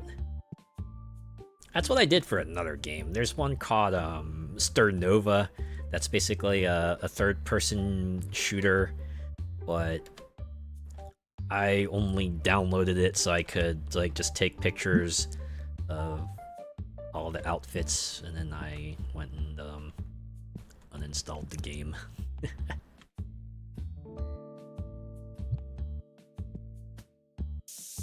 Fortunately, shooters, especially like competitive shooters, they're not quite my vibe anymore. Like if I ever play a competitive shooter, it's only gonna be like with friends or with a friend group and only for fun. Certainly not gonna do it for reals or anything like that. Got other things to do than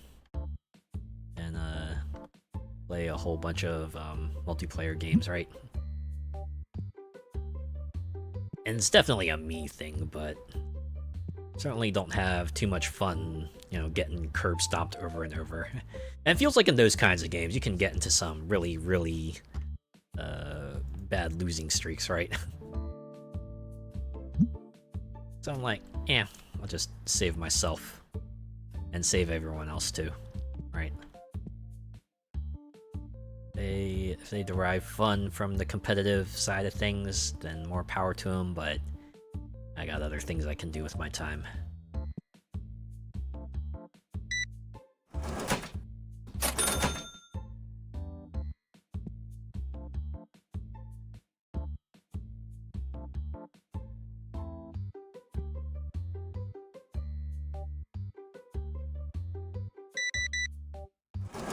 Oh, that also reminds me. I had this one on the list for a while, but who here's checked out W Place?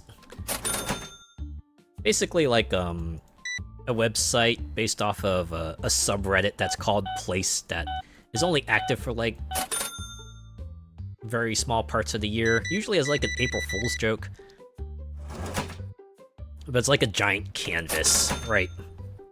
That anyone can kind of draw stuff on.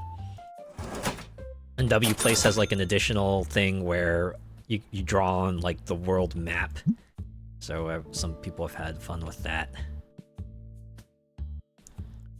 Fortunately, it feels like, well, for when you introduce like sort of a website where people can like freely draw stuff, well, yeah, some people can draw some really disgusting things on there, right? And the fact that it blew up as much as it did means that, well, it's like moderation is kind of difficult. Some crazy reason it's still up though, so I guess here's hoping for the best, because that really does sound pretty fun. Hopefully they'll be able to keep doing that for as long as they can.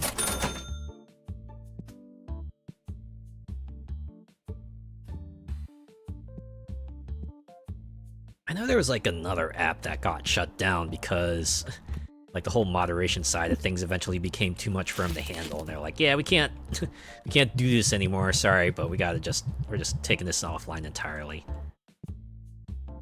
I think I mentioned it already, but you know, it's another example of why we can't have nice things.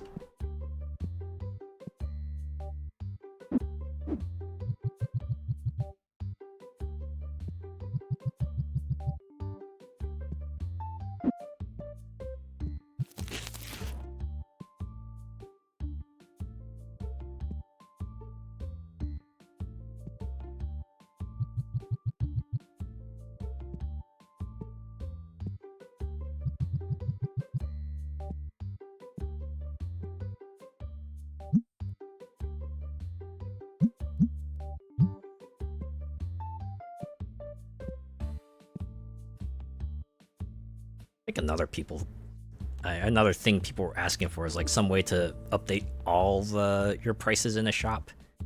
Let's make me wonder. I don't think they have that, unfortunately.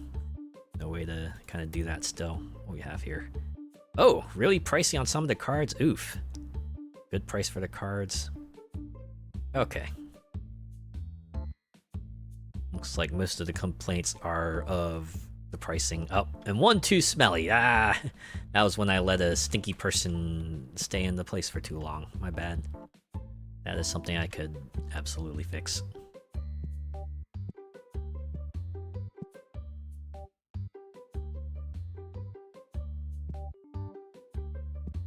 Boy, a lot of things that need restocked here.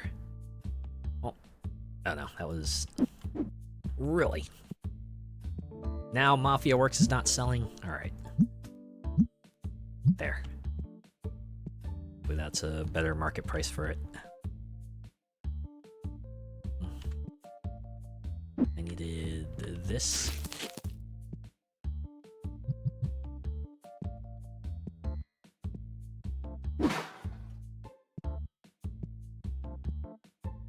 It's a good thing boxes out in the street don't affect your rating.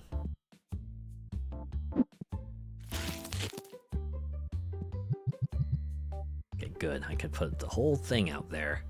Put the entire box in the trash. Well, let's just pretend that's a recycling bin, actually. Right, it's an innocuous recycling bin.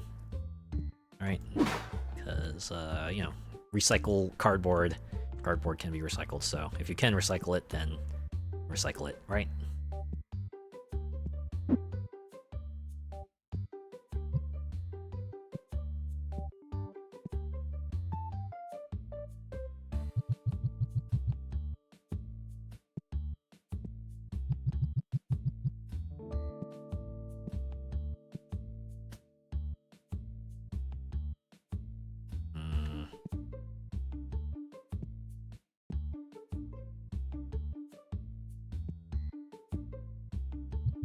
Can at least start the machine up.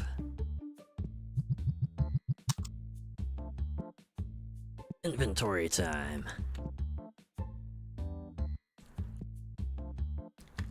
I feel like most people who want to start a business always see the glitz side of it, right?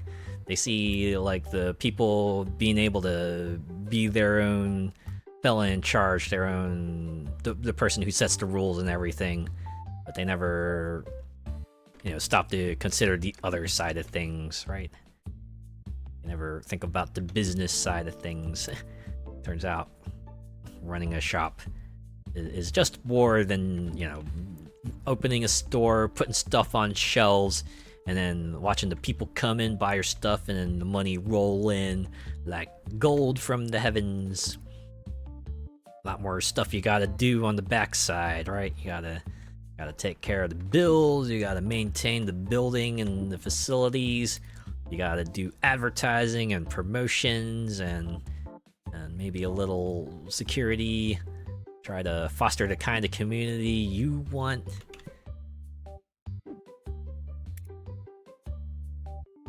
And of course you gotta hire employees to help out, unless you really want it to be a solo act.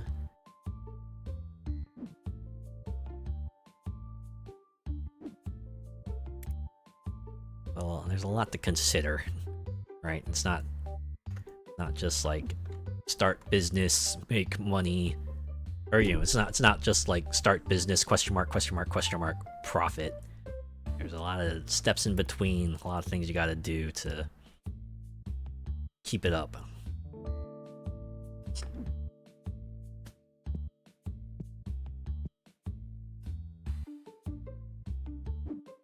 Right. I'm saying this mostly as I take note of inventory here, right? That's one of the things you gotta do. Make sure you got enough product to put on the shelves and make a note of what you need to get, and then get it as you need it, right? Okay. That's good. I can put the cards on the things the next morning. Next day. And we're gonna open right away.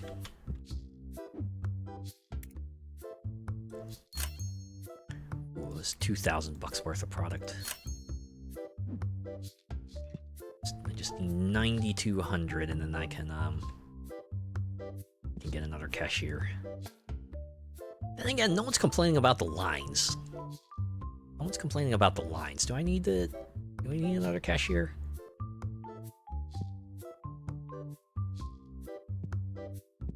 Honestly, if anything, I need more shelves, right? I need more shelves so I can stock more product. I should probably do that first, right? Just I did see a playmat in here I could get. Maybe I could get that. Oh, it is 5,000 though. Alright. Can wait a bit. I got space on the shelves. Oh no! Stinky person. Cease being stinky. What do you want? No. Wait, what's expensive? Something over here is setting them off. Is it this? No, it's not that.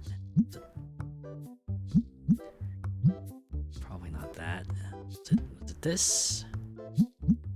Probably. That one? Oh yeah, that might be it. This one, most likely. Yeah. This is why people are asking for like an auto price updater. They don't have to like awkwardly go and adjust the price tags on everything here, and oh god. Line is getting out of hand. Maybe I should get another cashier.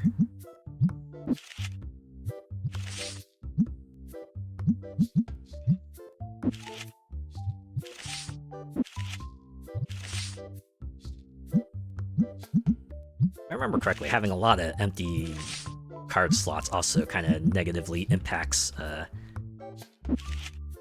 the people's desire to buy stuff in the store, so want to make sure you stay on top of that too.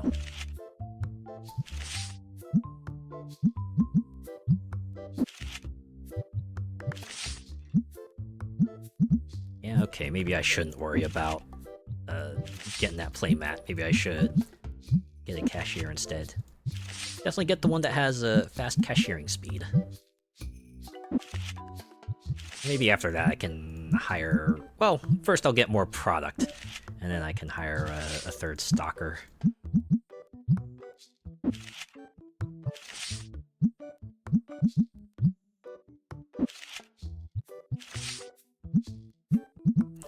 This is where we are at this part of the game. Incremental progress, right?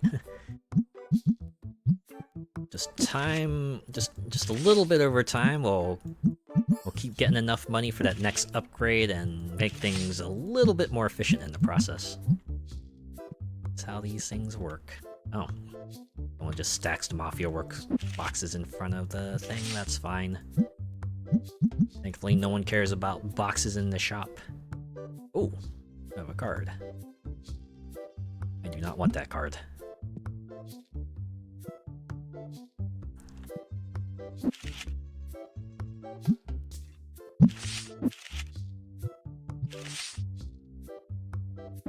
Wait, did they just like pick that card up right away?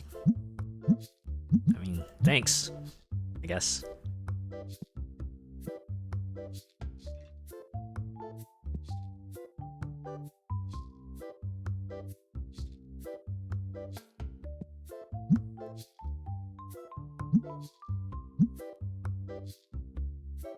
God damn it.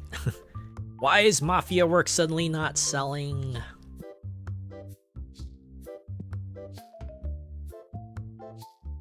I mean, I know why. It's like the average cost is like way below what it's priced for, so I'm sure that factors into the desire of people to buy it.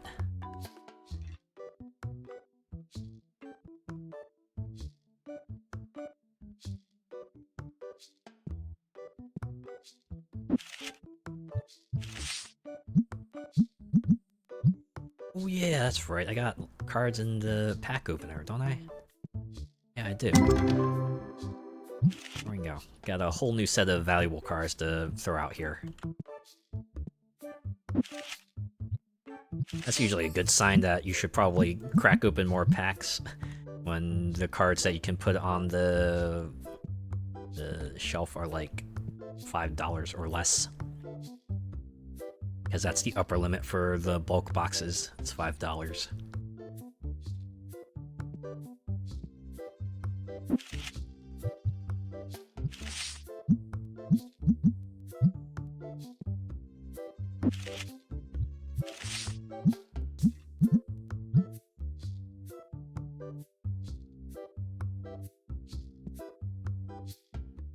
Wow. Another bit of news that I had on there. It's fortunately a bit more tragic one. You know how the Perfect Dark game was canceled? After that super promising trailer they put out in, I believe, was it 2023 or 2022? Yeah. Turns out it was almost saved. It's like Take-Two was angling to kind of pick up the rights to the franchise and bring the game out, but unfortunately talks fell through at some point. I guess they couldn't decide like what to do after that, so yeah, that's all they wrote for Perfect Dark. Bit of a shame, right? Because I feel like what they showed from that trailer might have been a good update to that game. I'm sure would have been great, at least, right? Reminds me of another game Microsoft canceled a long time ago. Anyone remember Phantom Dust? It was an incredibly unique game. It was like third-person combat game, but had sort of like skills in a mana meter akin to a trading card game, and people kind of dug it for that. They were gonna have like a new game in the series for that, and they had a trailer for that and everything, but Microsoft went and canned it. I don't think they ever like gave an official reason for that, but it's a shame. so many properties that have these sort of cult followings. They were about to try to give it a new lease on life, but then it just, the miracle, it never happened, right? The miracle never happened.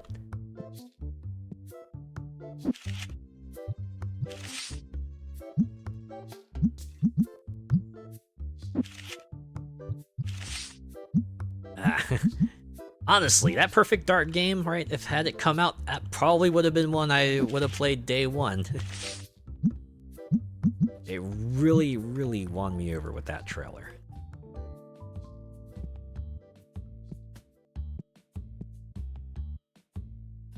Ooh, you're asking for a lot more.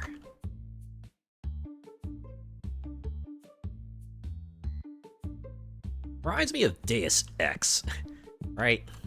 Because they had like the sort of the New Age series that they were going for there. What was it? Left off with Human Revolution, and then we didn't hear anything about it for a while.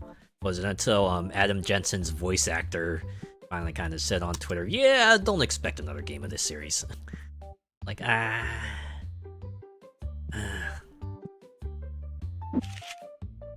all sorts of interesting games, unfortunately, being left in the lurch because of business.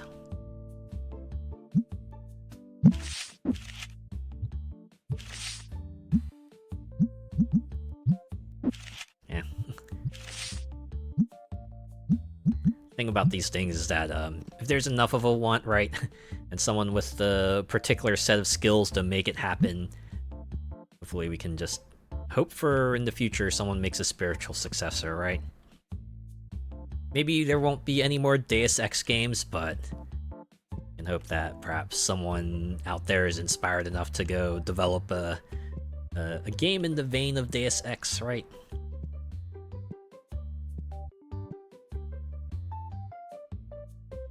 Oh, you want a lot more than market price. Never mind.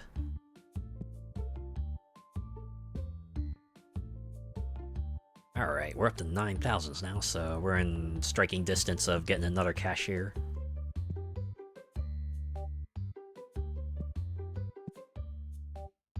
You just want at least like 3,000 for a buffer. Because if I hired a new cashier, that means my bills are gonna go up to about 1,800 per month.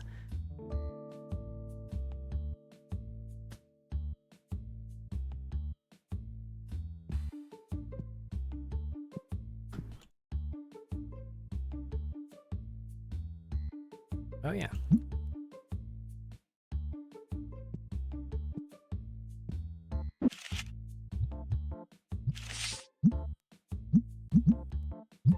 There's an achievement in this game for having 4 work, or I think it was 8 workers at once. I could probably be there now by now if I had been more efficient, but it's just a matter of time, right? It's a marathon, not a sprint, especially at this level. You'll get to where you want to be eventually.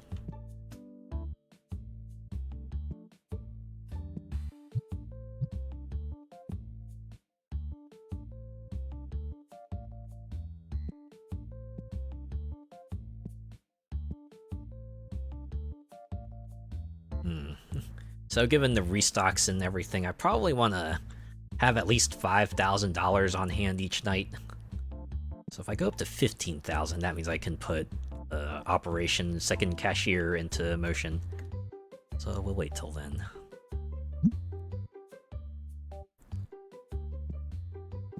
Have plans. Shoot for the stars, but make sure you have a backup ready, right? Make sure you have somewhere to land if you don't quite get to the heights you want.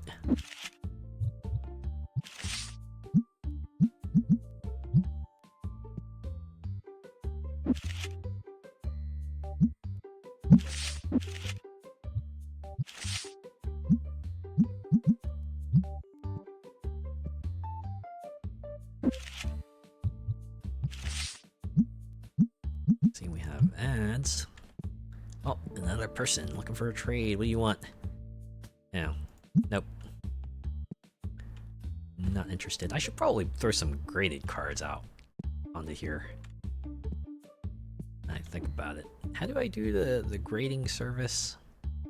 Oh, okay, it's right here. Grading.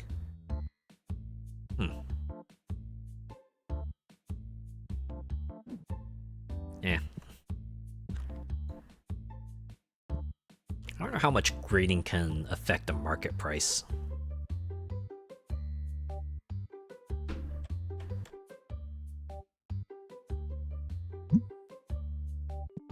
Nope, everyone's done for the day, so I gotta be at the cashier now.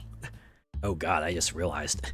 If I have 2 cashiers, that means I might have potentially 2 lines to manage. If things get hairy enough. Oh boy. Yeah, unfortunately I don't have the card you want. Oh, yep. I do appreciate to have a visual language for, okay, this person has stuff they want to get. You have a bag in hand, that means you gotta be ready at the register.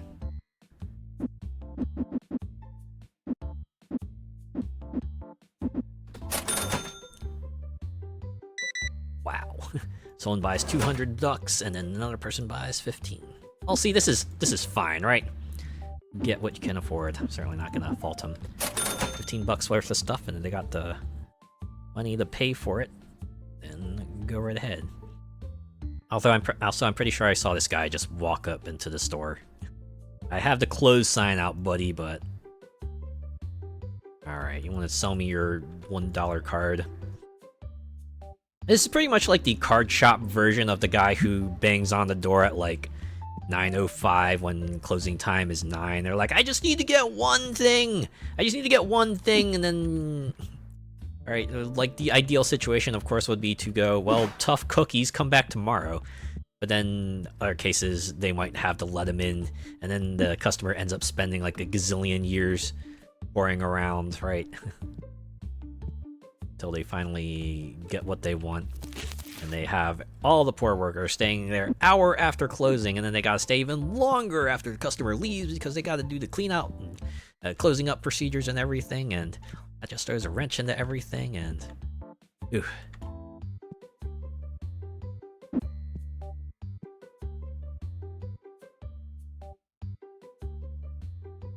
Let's see, I think this goes there, yeah. Man. Always got a feel for the people who don't get a dueling partner in time for closing, right?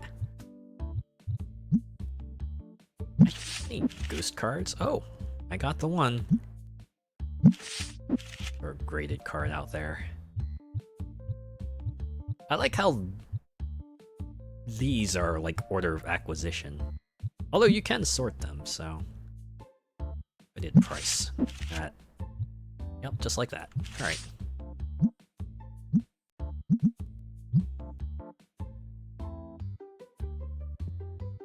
Okay. All I gotta do is inventory. Don't have enough money to hire a new worker just yet, and still have a buffer.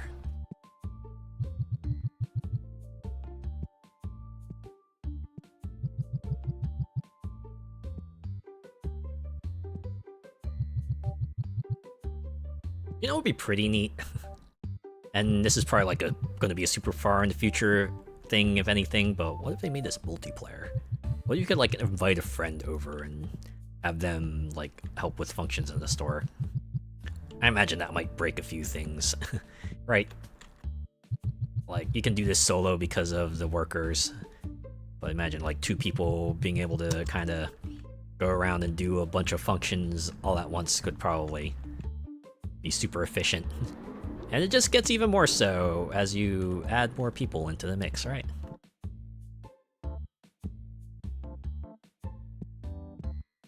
I think there's like a supermarket game that already has multiplayer. If I remember correctly, that is like appropriately pretty nuts.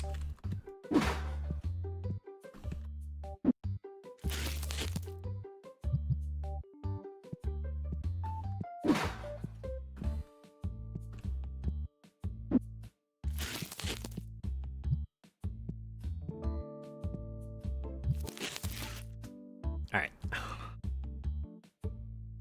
Do I gotta get? I need one of these and one of these. And volume 3 of the manga.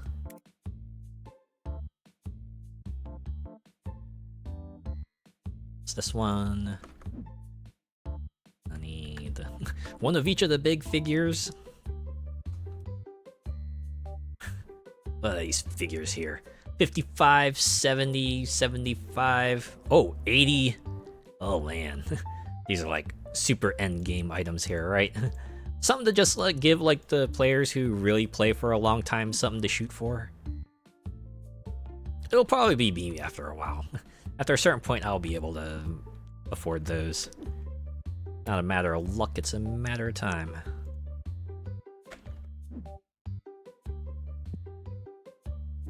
Okay.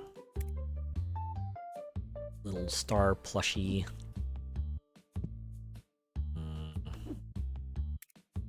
Need a bat mat. Sounds like a Batman gadget. Alright, I gotta use my trusty bat mat. Sounds like it'll be like one of those joke gadgets, like, ah yes, dinner's here, time to bring out my bat mat.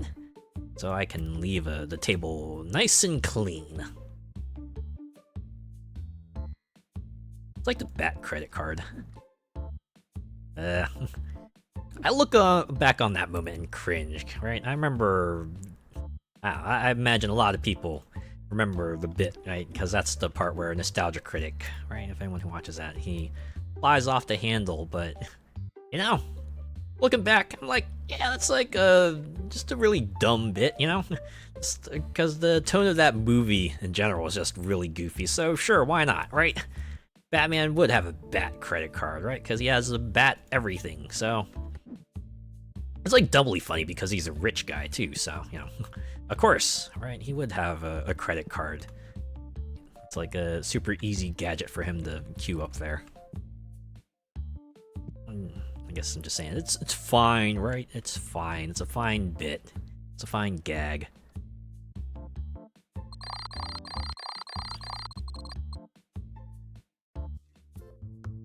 Day 167. Once we hit day like 182, this shop will have been active for like half a year.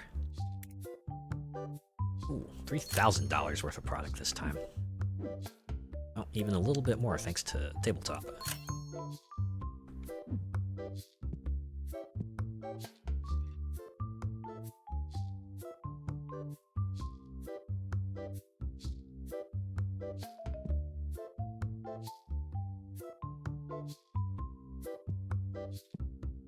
Yeah, once the whole cashier situation's squared away, then maybe I'll start picking up Ultra Pro stuff.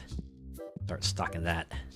Ooh, the cards are almost ready, so I have a fresh new set of high value cards to throw onto the card holder here.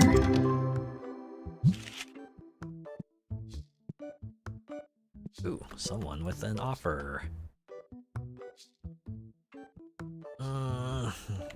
Sure. It's more... Oh wait, no, the asking price. What am I thinking? Asking price is greater. No. No. Why did I not math that good? Remember, if ask price is greater than market value, then you should probably seriously reconsider me.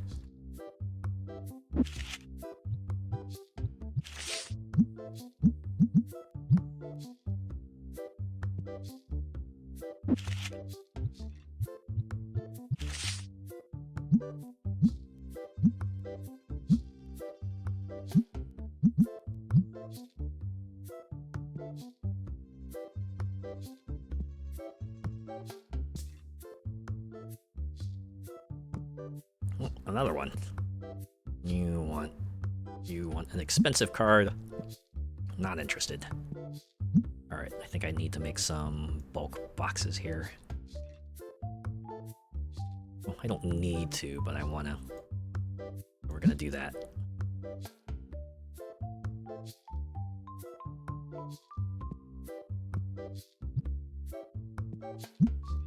I'm sure a future update will include like auto card sorters. It's like press a button for what kinds of cards you want to, or what kind of boxes you want the thing to make. Ooh, see, now this is what I like. An ask price that is lower than the market value. So 0.04. How's the spaces looking? Alright. I need to fill this up.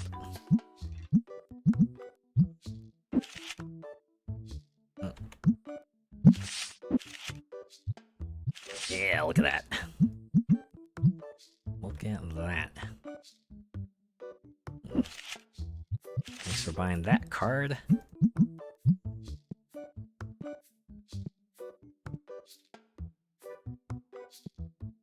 Oh, wow.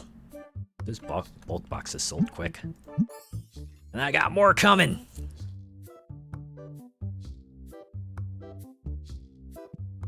Has anyone ever got like one of those trading card bulk boxes at a store?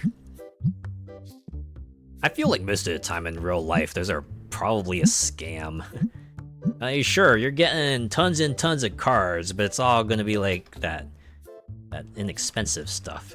And unless you're like looking to build a deck, then that might be something worth considering, but you know, definitely don't buy it and expect to find treasure in there. Oh, I'm saying. Right, it's not like a booster pack that's comes in factory sorted and sealed. No. People have went through that. They're definitely gonna try to maximize profit. Not gonna hide anything substantial in there, you know?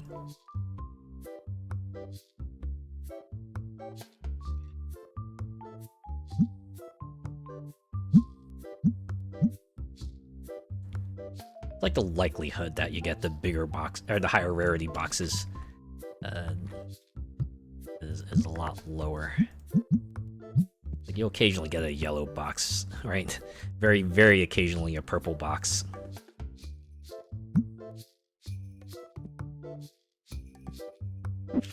And ultra rarely you're gonna get a red box.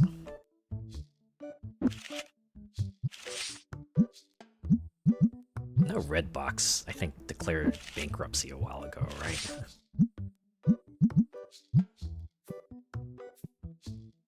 I think there was a red box machine. I used to be... I saw one of those out in the wild once.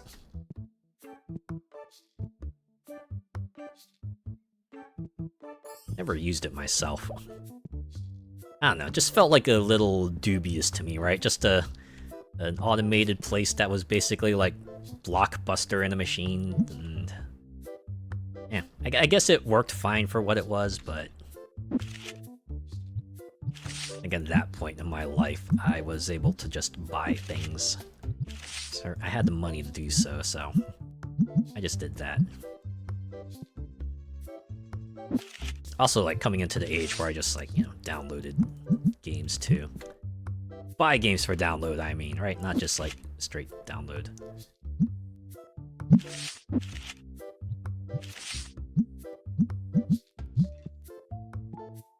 Another one. Yeah, I like your offer.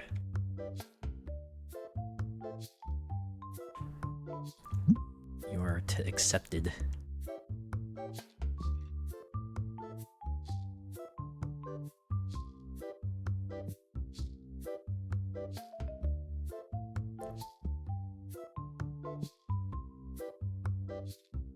So he here plays No Man's Sky, or still plays No Man's Sky, or has played No Man's Sky at all. I saw they came out with an update. Came out with a ship customization. I think they called it, like, you can create your own Corvettes!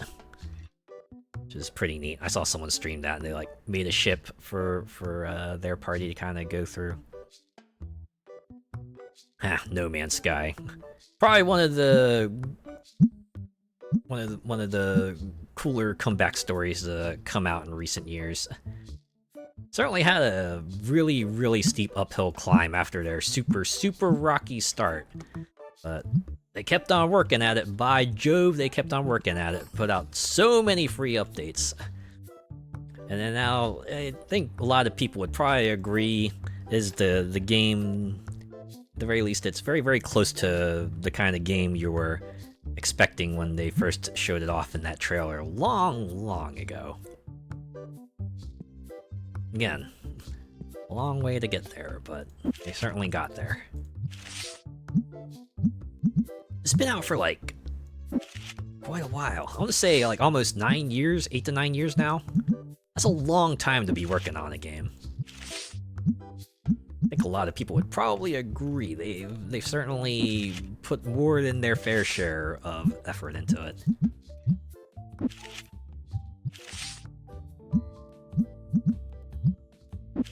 There's another game I think that was going to get a surprise update, Stardew Valley.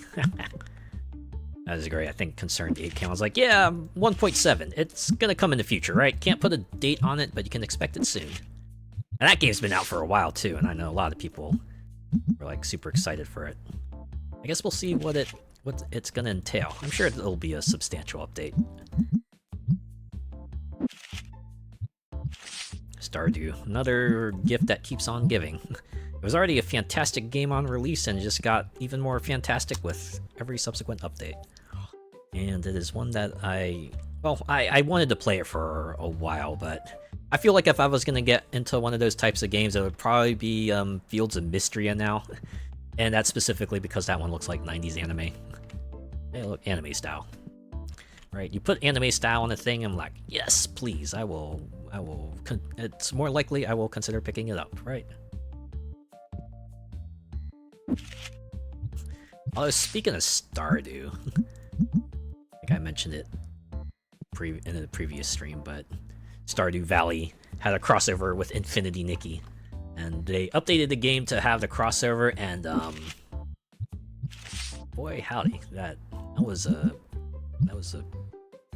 very, very short crossover. Right, so the entire thing begins where you create like sort of a portal that would normally be like the multiplayer portal where you could like accept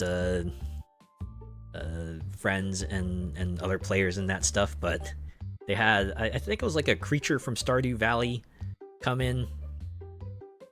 You know, you have a bit of banter from it. They're like, oh wow, this fella comes from a place called Stardew Valley. And then the quest has you growing a crop and harvesting a crop. And then the creature says its thanks, and then it leaves. Yeah, that's it. That's the whole quest. It's like a few lines of cutscenes, one very, very simple task. I mean, you do get some items out of it, but boy, howdy did it have such a weak impact. I saw a lot of people complaining about it. It's like they're expecting more, you know, right? I'm expecting like not for the character to not be in an isolated section, and for the quest to be more substantial too, right? More than just like, hey, do one very, very easy task that you will be able to do in like 30 seconds, 20 minutes max. And the best part were the lines too, right? Once you completed the quest and the creature went back home, Nikki's all like, oh boy, this moment is going to be something I cherish forever, right? I'm going to remember it for a lifetime. I remember thinking, Nikki, for goodness sake, you only saw it for a bit. You didn't even do that much with it. What do you mean? It's something you will remember for years to come. I will remember it for years to come, but certainly not for the reasons they were expecting. I have to admit, I'm kind of on my way out with that game. I feel like most of the time I get on just to do the dailies, and then maybe towards the end I start blitzing the quests before the next patch cycle rolls around.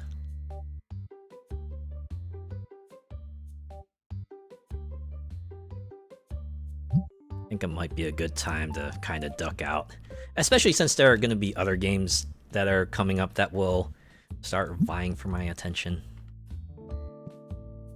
Like, I know when Sonic Racing Cross Worlds come out, I'll probably be playing that for a bit. And then there was another game I got into. It was because I got it as a gift, but Killing Floor 3.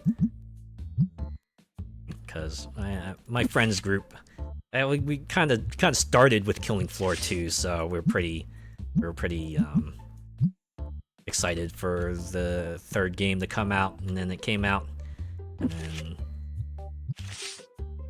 I was hesitating for a bit because the game was pretty pricey.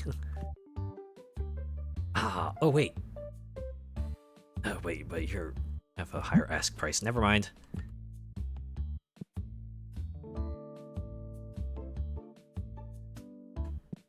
What's this? Someone just dropped the box here. Now we can finish the business. Someone wants to check out. Thanks for the exact change. I always appreciate that. You know what? I have another ghost card here. Why don't I put this out on display? Flap.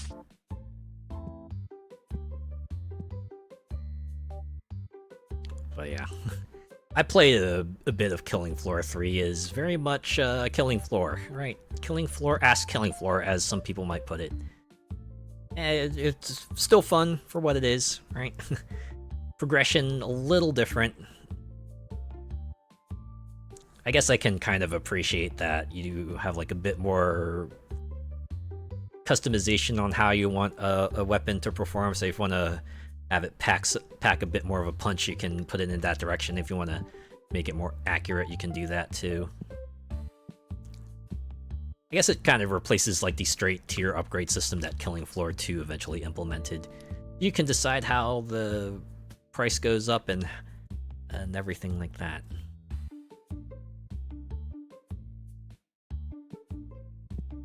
The skill system's pretty interesting too. Right, it's like in Killing Floor 2, you could pick like 5 passives between like 5 tiers, right? It's like each tier would have 2 that you could toggle between.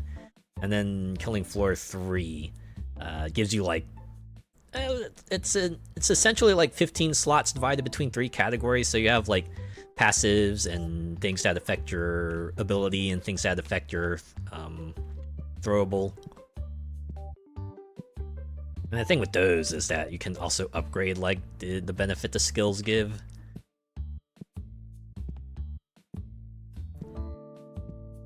But other than that, they also have all the other trappings that modern games have. So this one has battle passes. Thankfully, leveling up is like not too bad.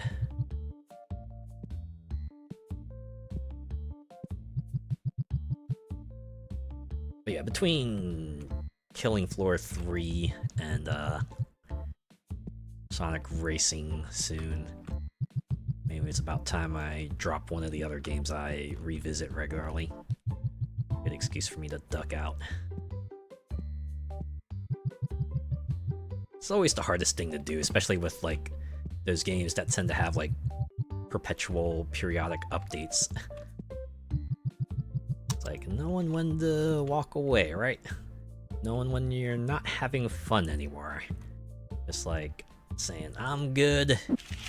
And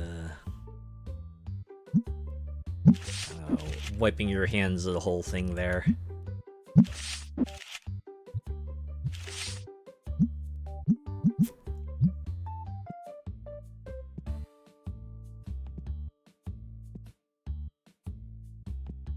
Okay, inventory time.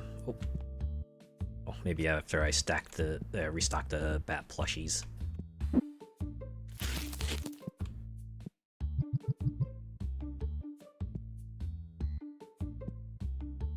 I'm still not at the threshold I want for another cashier, but we're getting there. We're getting there. Okay. I need 2 of the top board games.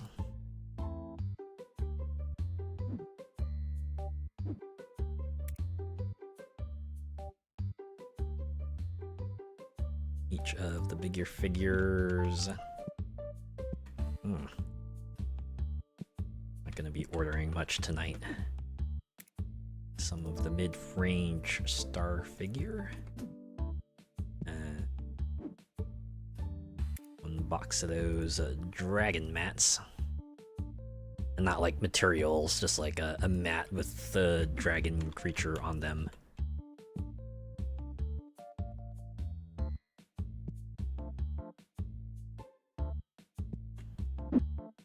Man, I feel like I can barely keep up with internet logos sometimes. Feels like every time I blink, there's like some sort of new acronym or word that pops up that means a thing that I don't expect it to mean.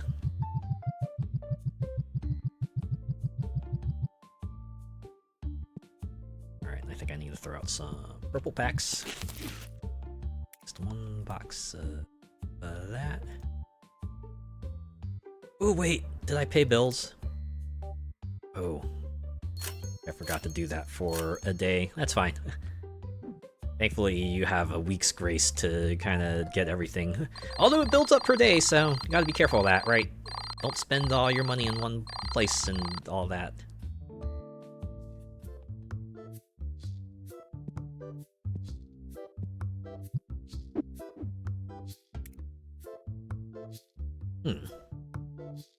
I think that'll probably be a good checkpoint when I'm able to afford a second cashier.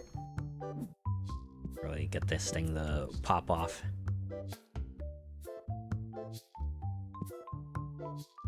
Maybe I should buy a table. How much is a table? I have room for another table. Oh, 200 bucks. Sure, let's get that.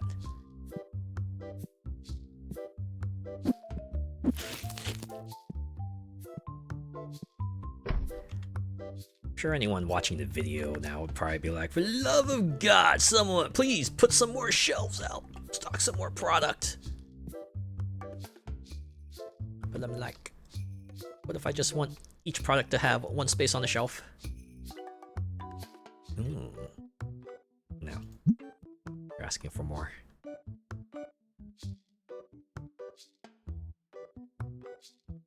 In fact, I'll probably have like a whole separate shelf out for like the Ultra Pro items.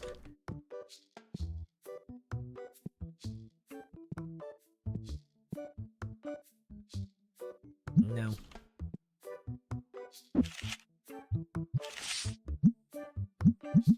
Wait. Stinky person alert. Stop. It's always funny when someone comes to the checkout counter and you see like several bottles of air freshener. Of course, it's all like, you know, computer decided, like, okay, this is what this fellow wants, but always just makes you like, what kind of circumstance would require someone to, you know, buy multiple cans of air freshener?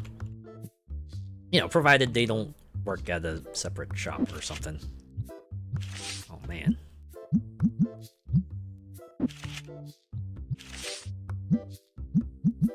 I remember reading somewhere that opening packs tends to be a loss.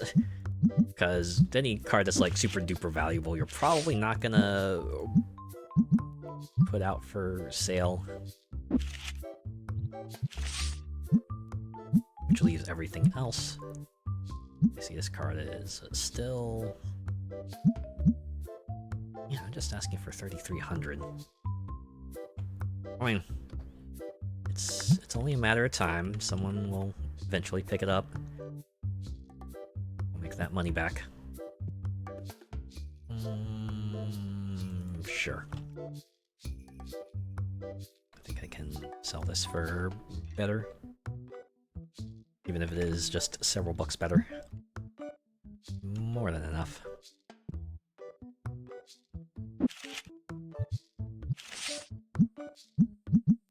Oh wait, did I ever...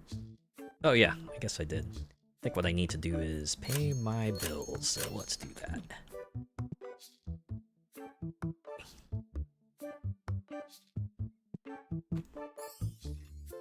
I mean, I'm turning a profit, so once I kind of get over the initial hurdle of hiring a cashier, This means I have to wait a little bit longer to get more of the stuff I want, right?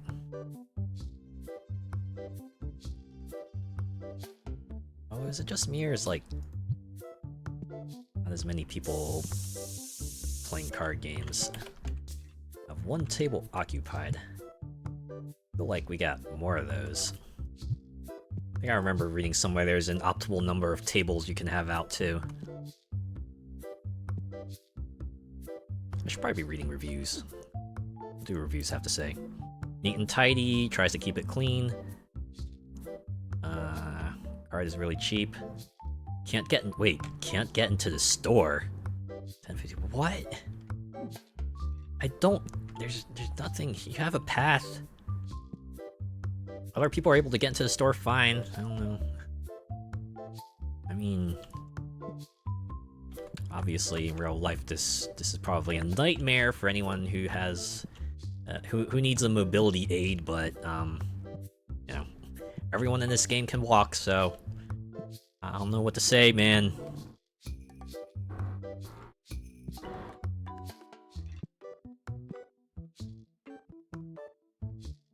That's probably how those people feel. Or anyone who owns a shop and looks for reviews online and then just sees someone with a low rating and the most inane review that you can think of.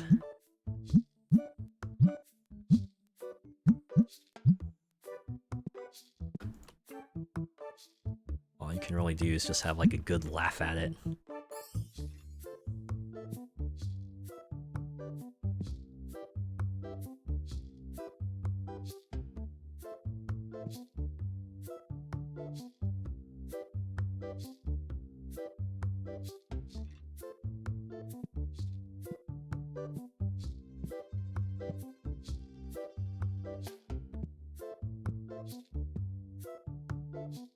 Yeah, I should definitely pay attention to the profits.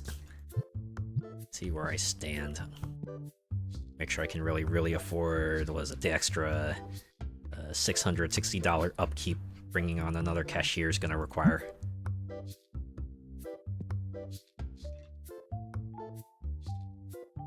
Okay, now we got like most of the tables in one row filled. Maybe I'm just being too worried for nothing. Shop was only open for like 2 hours.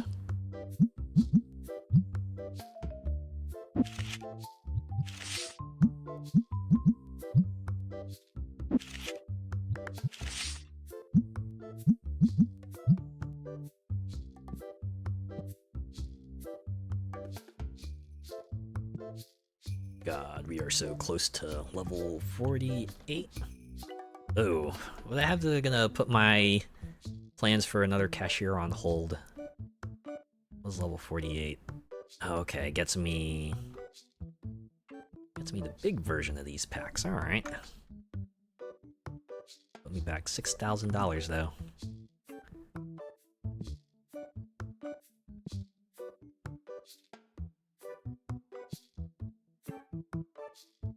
Wow, no one really wants the bulk boxes now. Jeez. Guess at least Mafia Works is back down to a reasonable level. Mafia Works presents at acceptable levels. Like demon presents. Personally, I'm hoping they'll put up more board games for sale.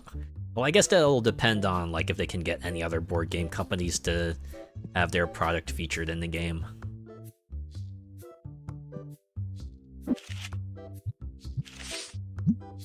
Unless they want to start making up board games. But then again, this game is TCG Card Shop Simulator, right? It's not Board Game Shop Simulator. Although I'm like almost certain a game like that exists. A game that just like tends to hobbies in general.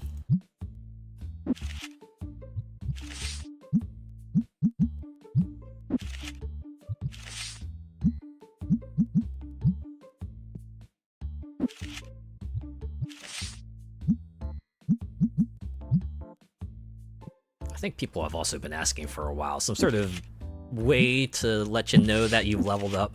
So it's because they really don't have that now, right? You pretty much have to be looking at your level to see if you've leveled up. People just want like a big old splash screen and what's available for you to get now, right? Because a lot of that is kind of locked off until you reach a certain level, so it's nice to be able to know when one of that's about to show up, right? 101, 2, accepted.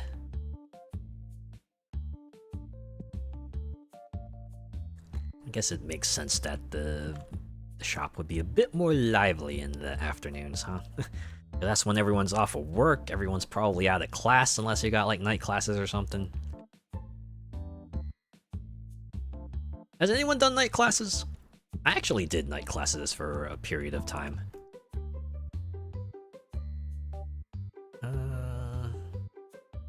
Yeah.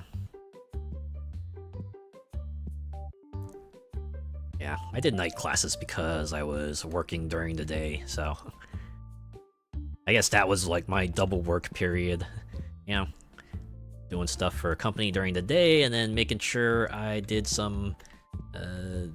a good enough project in the evening so that I could pass, you know.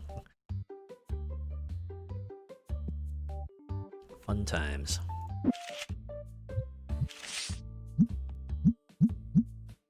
It's kind of a weird feeling though, right? The first time you kind of finally are able to stop having to go to school, college, university, whatever, right? Just working. It's a different feel, right? Like, sure, you got like pressure still, but it's like a different kind of pressure, right? You're like not agonizing over assignments in your off hours anymore. It's like a whole different world. I certainly was an interesting feel, just waking up, going to work, going back home, and just kind of milling about for the rest of the day, not having to worry about doing projects or completing assignments or meeting up with some classmates so we can complete projects and assignments.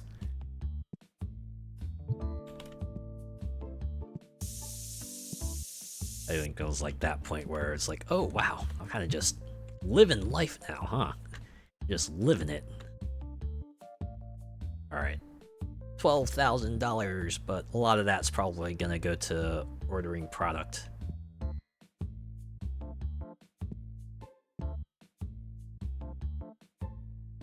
Probably be down to about 8,000 when I order everything.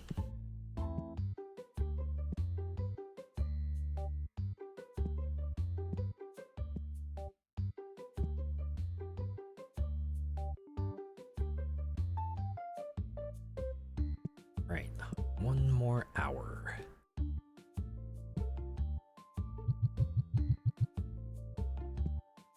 Maybe I should start this up early so that the workers can go stock the shelves before they clock out for the day. I'm the equivalent of the guy who makes messes. Oh wait. Someone over here wants something. No. No, your cheap-ass card. It's going right into a bulk box. Why would I want that? I had to keep a mental note of that too. Just like maybe auto-decline anything $5 or less.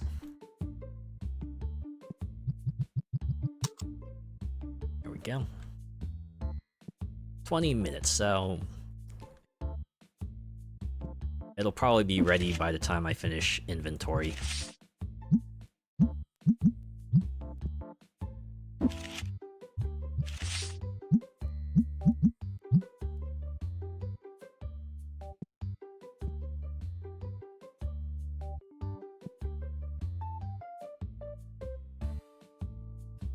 Oh. I caught an article on this, but I found it like rather amusing. Apparently there's gonna be a Dragon Ball Z MOBA coming out. Honestly feels weird seeing a MOBA come out in this day and age.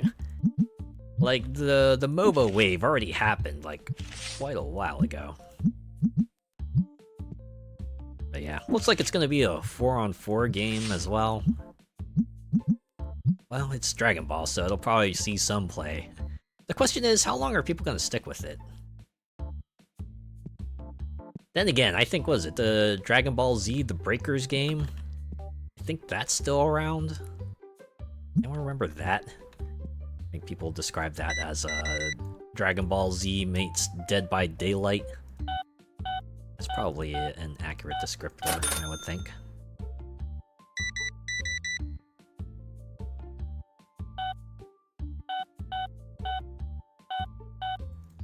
Oh, you know what's surprising? I saw that there was a Death Note social deduction game that actually got an update. It was out for a year, but then, like, I guess around the year mark, the devs came out and like updated the game some more. People just assumed, oh, that what we saw was all there was gonna be, but I guess they hadn't been in store. All right, now we just gotta wait for these yahoos to finish their game.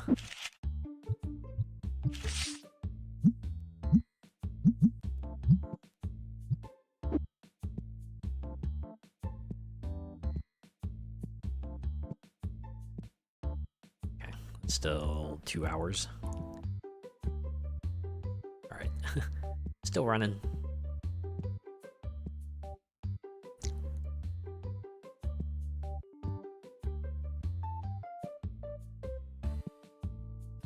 Alright, start inventory real quick. Where did this go? Okay. This need to be stocked? Oh, yeah, it did. Awesome. That's right, don't buy anything. I just wanna take care of business. I wanna... Well, I don't want to work all the time, actually. I don't want to do that.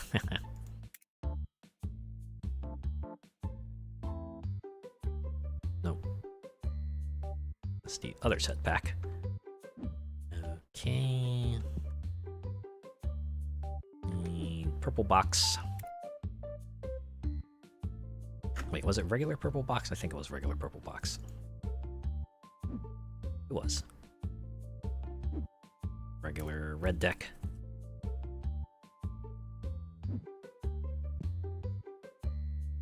I need that plush.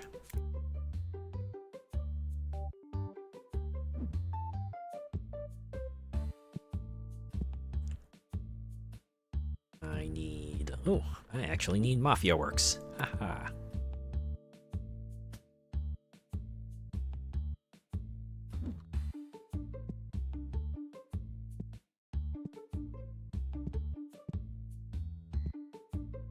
Alright.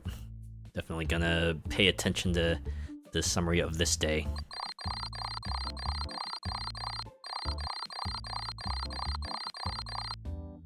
$5,000. Oh. So yeah. Bringing on another $680 for another employee right after the 5,000 buy-in. It's not gonna be that bad. As soon as I make the buffer, things are gonna pop off. Yeah. Barring any unusual circumstances, today might be the day. And we'll probably run a day or two with the extra cashier and see how much more efficient things are.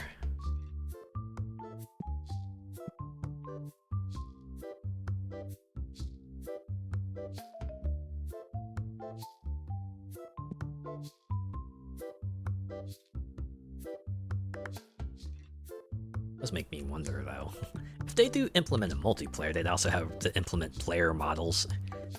And that will probably be a whole new avenue of things to do, right? It's like, will you get to customize your model, or everyone have a preset, or will you be able to select preset models, perhaps?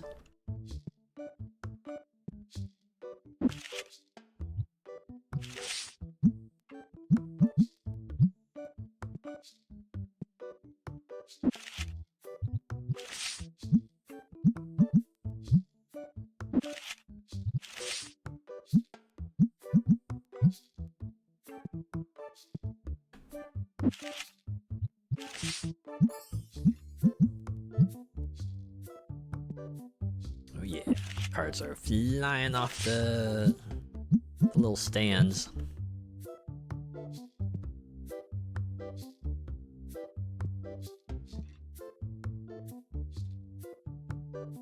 Oh, I have another piece of news on here. That's actually pretty old, but AOL finally ending its dial-up service. Oh wait, no, yeah, I think I already talked about this, didn't I? Yeah. Remember, it's the dial-up sound. I imagine most people who hear it these days probably don't know the context for it, but yeah. That was like the sound you heard when you would go on the internet, or, you know, try to connect to the internet through the phone line.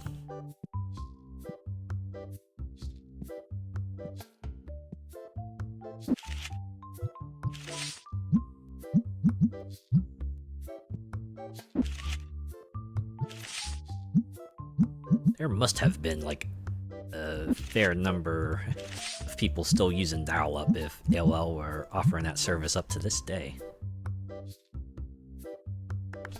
I don't know. I remember it being, like, a bit of a meme that, because AOL back in the day, they would keep on sending out, like, trial CDs, right?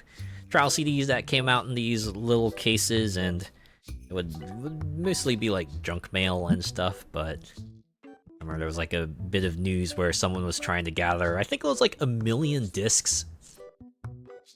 Right? They would get 1 million discs and then would drive it over the AOL headquarters and just like dump it in front of them.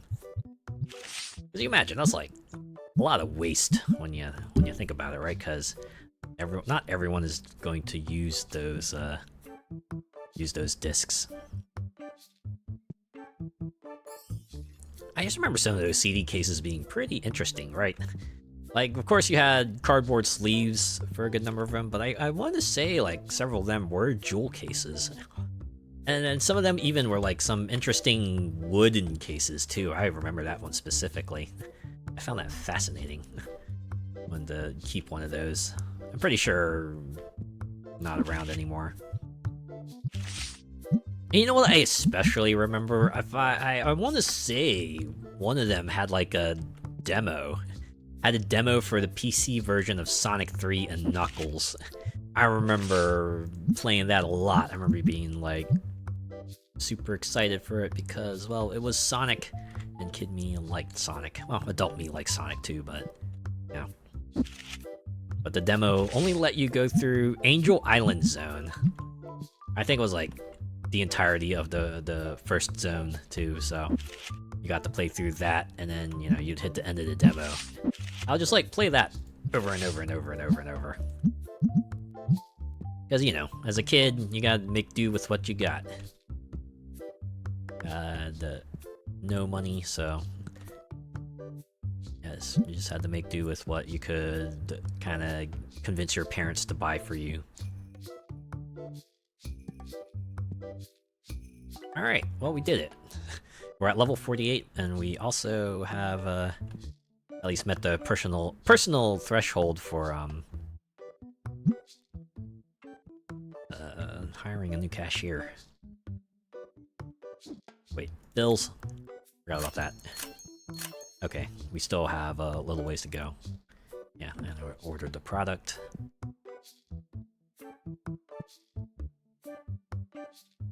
Gotta keep on top of the bills, right? Because that's gonna keep going up in price, and you know, if you let yourself go too much, it might be curtains. I feel like that's actually a failure condition. If you can't pay the bills when the bills come due, well, that's it for your shop.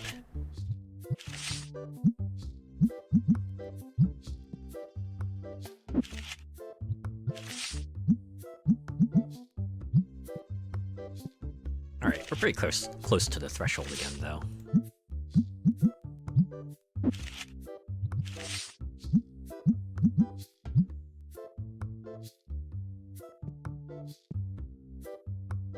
Someone else with a card. What you got? Oh, realized you want an expensive card for a cheaper card. No. Alright, maybe I should put the graded stuff out here. Buy the graded stuff. I guess in this game, that's what grading eventually ultimately amounts to. It's a gamble, right?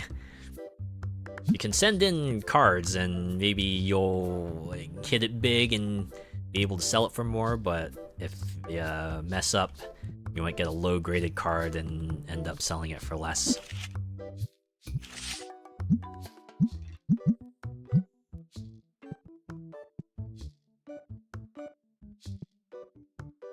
What do you want? Ooh.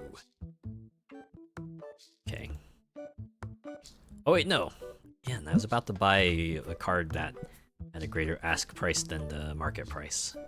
I don't know why I keep doing that. Oh no. Okay. Considering last time I had a connecting to chat thing, and apparently that seemed to have gone over okay. I'll have to check the VODs afterward, I swear to God. This gets split into several VODs, I'm going to be very annoyed, and then I'm going to put them together like I always do. Honestly, makes me wish Twitch had a way to merge VODs together, although I imagine there's probably a reason why they don't want to do that. You can't do that on YouTube either. If you want to merge videos together, well, you're gonna have to find some video editing software.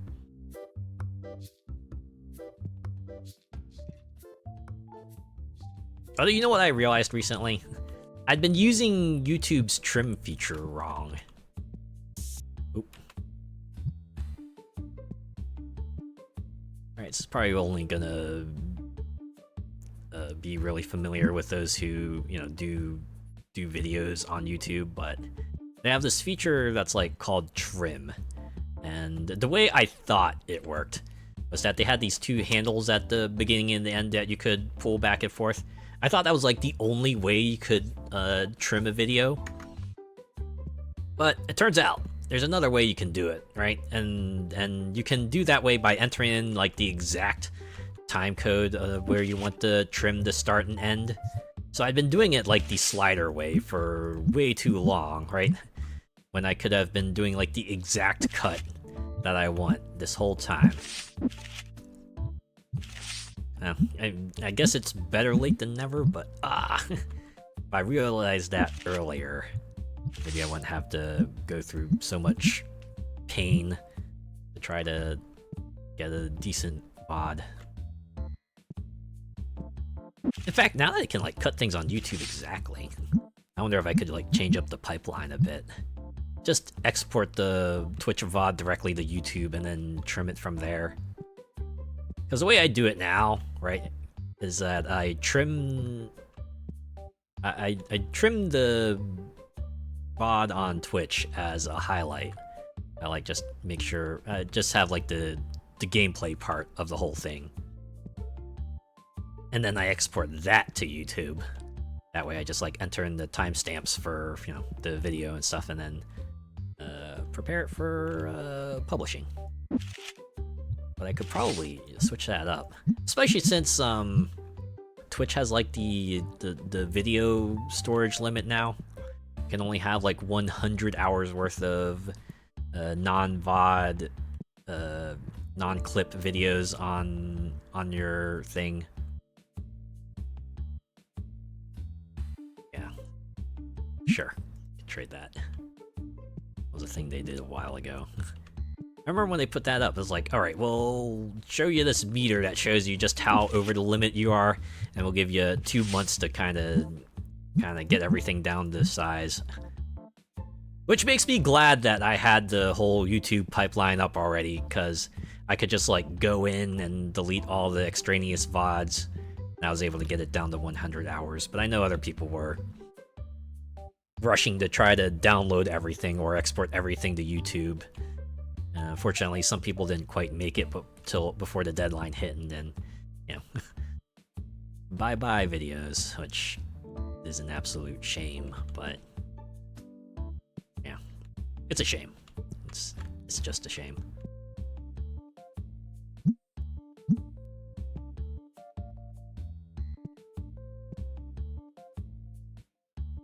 Okay.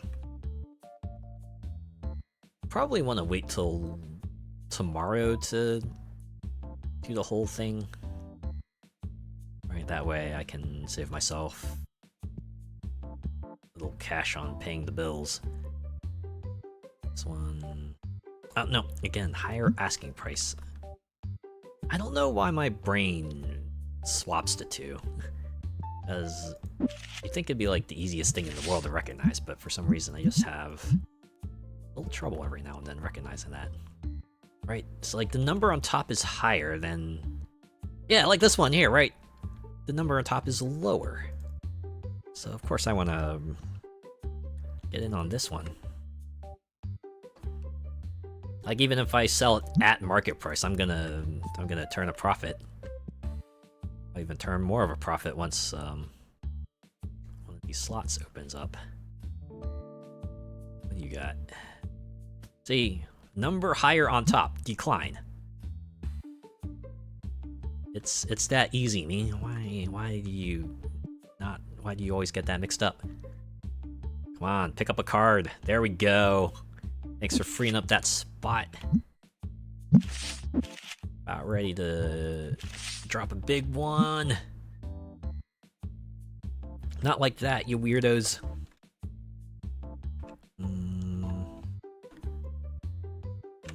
52. Oh, why? No, wait, you could just do that. Come on, me. Ooh. Really out of it. And again, I've been at this for 4 hours. Yeah, ask price is lower than market, so... That being said, that super expensive card means slightly below the threshold. Yeah, it's still close enough. I think I can go ahead with hiring a second cashier. In fact, I might be over once I complete these transactions here, huh?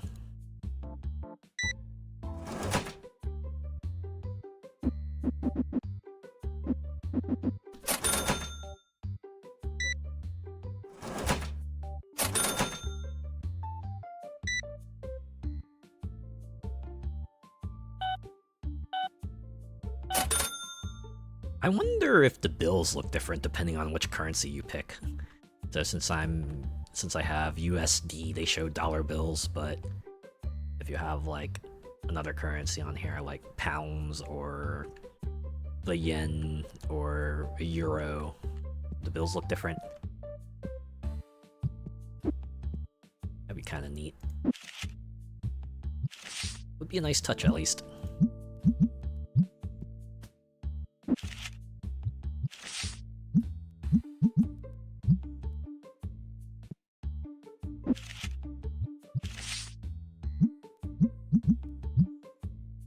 Okay. They're doing their thing, might as well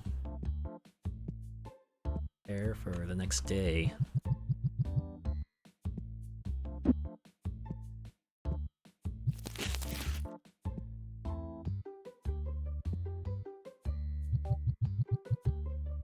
Eventually they gotta get up from that table. I mean, I know it can just like press enter. I can press enter and auto kick them out, but you know, there's always that like tiny chance that one of the two might want to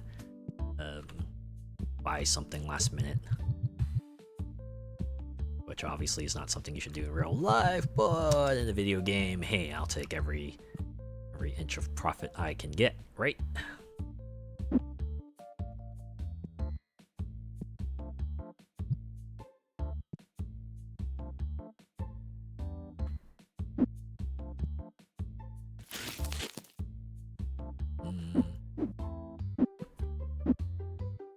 Guess I can do a little transfer, get some box space.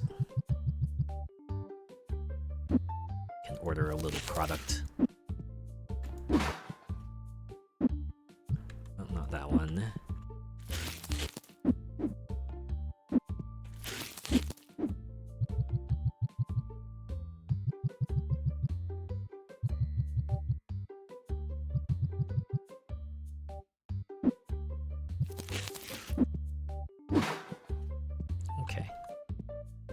Oh great, they're gone. And no one wanted anything.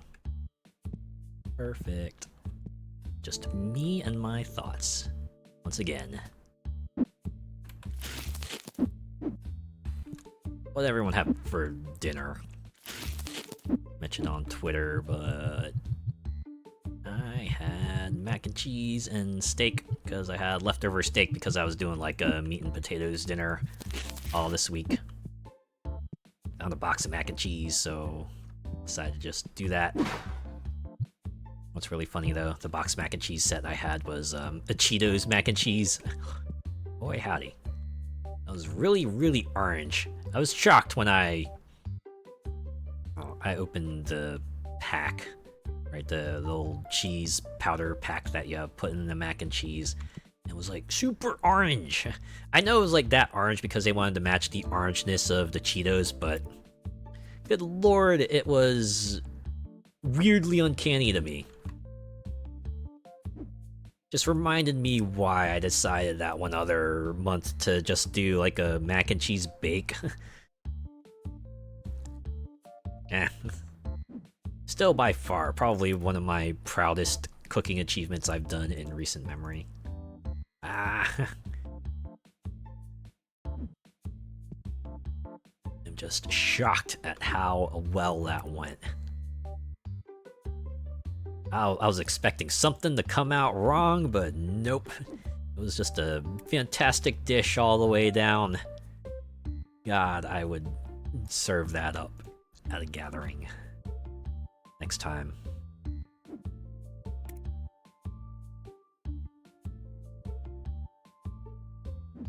Alright.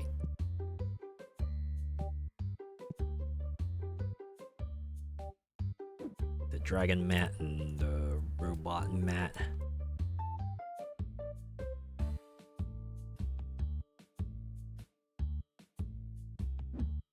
This is gonna be a little pricey.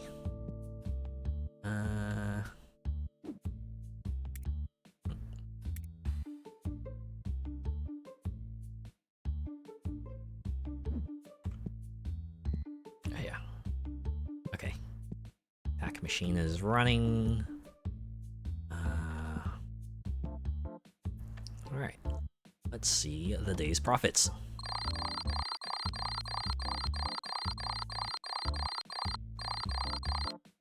Not as much as the other day. Then again, we probably didn't sell any like big huge cards. Alright.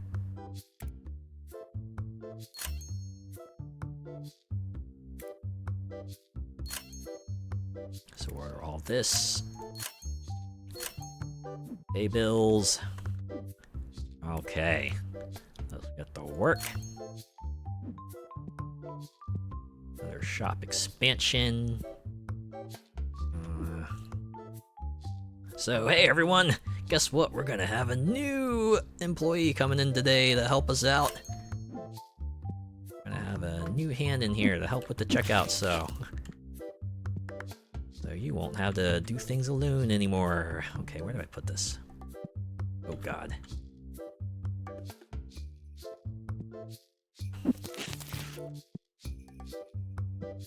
I forgot to... What? Captain O'Puns! Hello! Welcome! Thank you so much for the raid! Hi everyone, I am Azure Gale. I'm a wandering VTuber. I like indie games, I like racing games. I also like tabletop games and tabletop-esque management games, and that's why I'm playing TCG Card Simulator tonight. How are you? How was your stream? Let me give you a shout out here. Femboy raid, yeah! Femboy, recognize Femboy.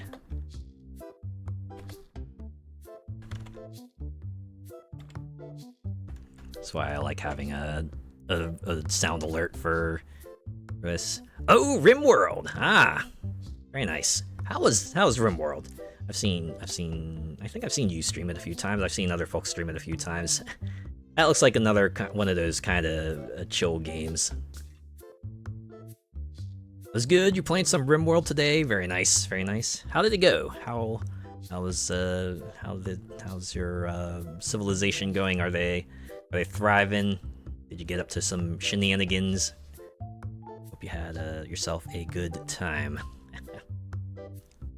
Yeah, that always looked like a nice chill game to have, right? Once you got everything working and you got everything kind of down pat, just watch the madness unfold.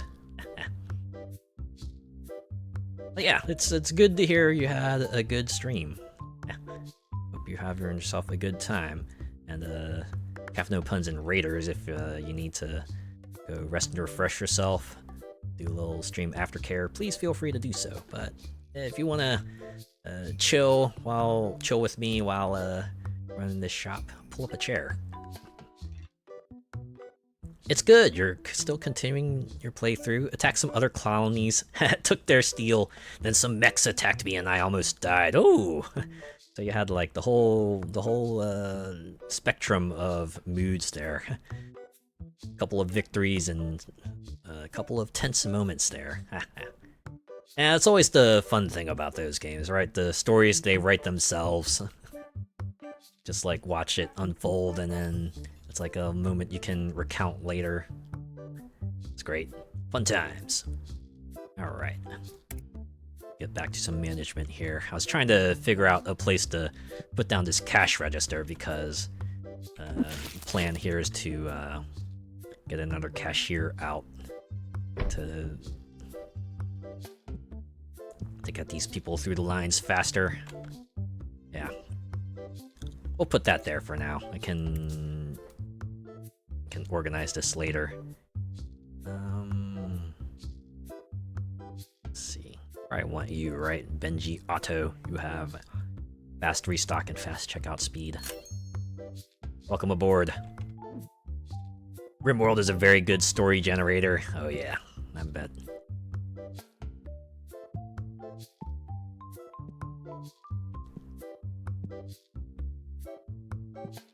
Especially if you can name the peoples after some folks you know.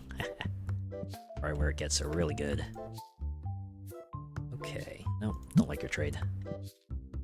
Oh, is this gonna be the other thing too? We might have potentially more people looking to offer us cards. All right, there you are. I was wondering when you'd show up.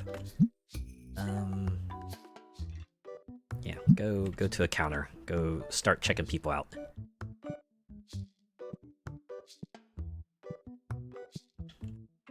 Don't worry, this cash register is not going to be here the whole time. Once this shop closes up, we're going to move this over here. I'm going to move this over here. Get ourselves a more tidy looking shop. Ah, you let chat name some of the colonists. Yeah, there you go. I feel like that would be a very good audience participation kind of game. I've been keeping the list of those. RimWorld's definitely up there. XCOM would probably be another game I'd consider. I know Cult of the Lamb is an especially popular one, especially since that one has Twitch integration.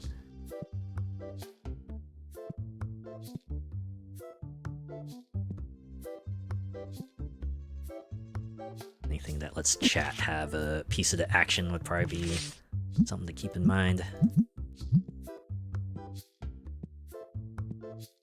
Wait, is the pack machine ready? Yeah, there we go. More cards. Sound for that one is like a little loud. I wonder if they're just like playing the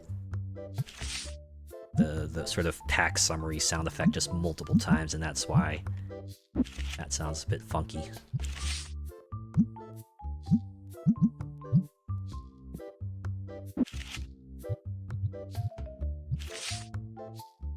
This one here.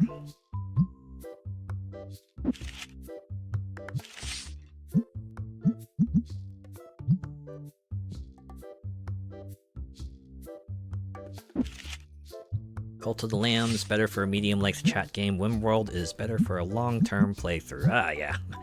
Imagine RimWorld would be very, very good to just have for a long time. But yeah, I did play through Cult of the Lamb offline, and yeah, that's definitely if you're efficient with getting through the game, you can get through that in like a couple of nights.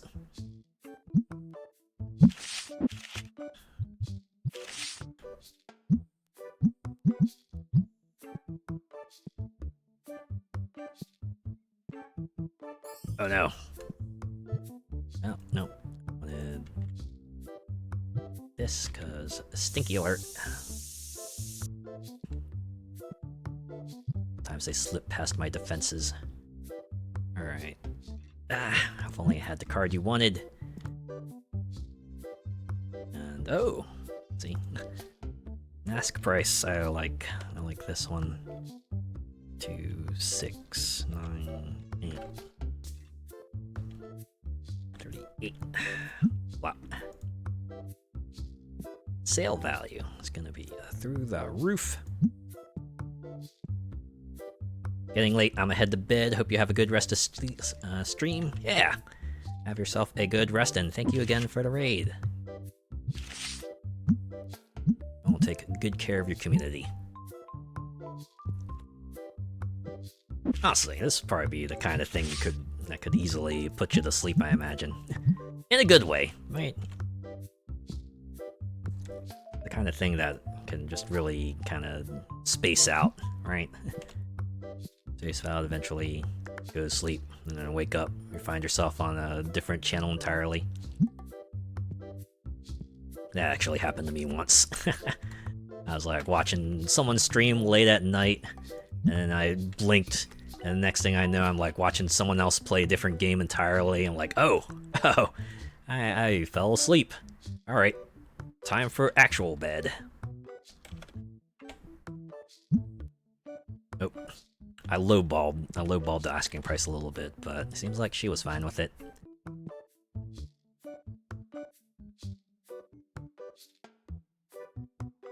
I did give her $500. Of course, she would head straight to the stands to see what else there was to pick up.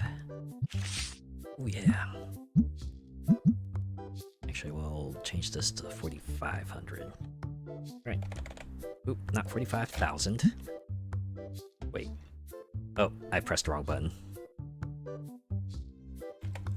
I'm like those guys at those credit card machines, right? It says like press accept to complete your transaction, and then I press deny. I'm like, why doesn't it work? Because you're supposed to press accept, not deny. It's weird, but muscle memory is a weird thing sometimes. Or, you know, brain autopilot can be a weird thing sometimes too. It's like you do one thing, but for some reason your body just does other thing, and you're just like, God damn it, me, why did you do that? Hopefully no one's ever done that, at least not in a very public place, because that can be embarrassing.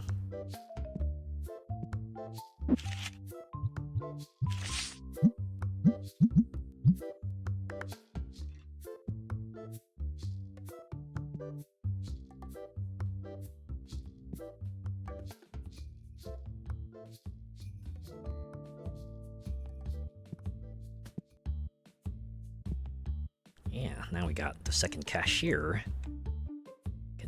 I can fully concentrate on working towards the next mat.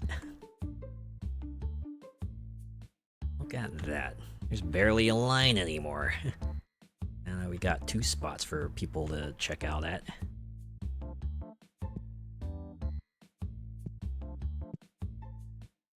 All for the low cost of $500 per day, along with a $5,000 upfront.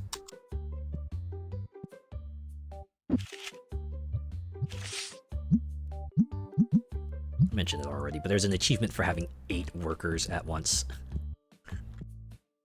Makes me wonder what the ideal setup for it would be, right? How many checkout people do you want? How many stalkers do you want?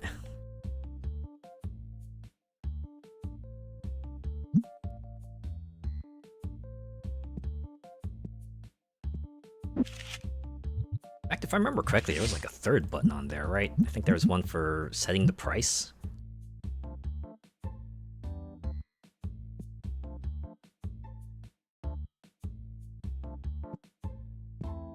I wonder if you could like give them a general advice on what to set the price. Or if that's like maybe someone I could just like ask someone to do at the start of the day. Right. Set the price for the day and then go stock for the rest of it.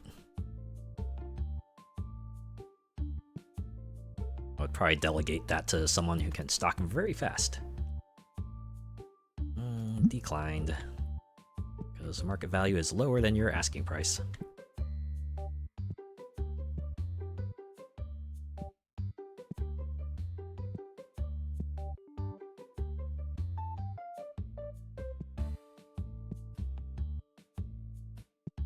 You want something? Nope. Go buy your shit. Or leave, if you've already bought it.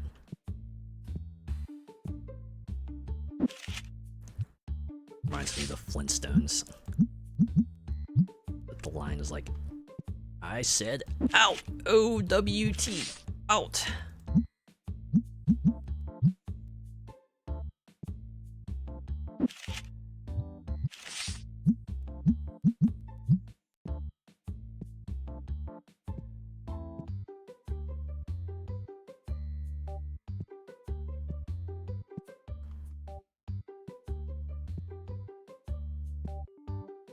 2 more hours. Imagine a lot of people do that. Once the end of the day is almost there, you're just like glancing at the clock constantly, like, oh my god, you're counting down the seconds. Just waiting for it to hit that magic hour where the day is done, you can just go home, chill out. Or, you know, if you're in school, you're like waiting for the bell to ring so you can dash out of the classroom and wrap up the day. Go to your friend's place, start playing video games, eat the food in the fridge. Okay, maybe not everyone has that experience, but you get the idea.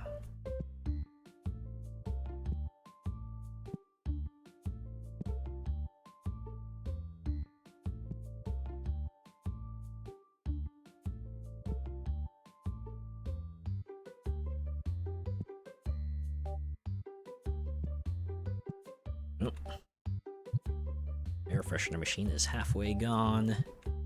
Not for long.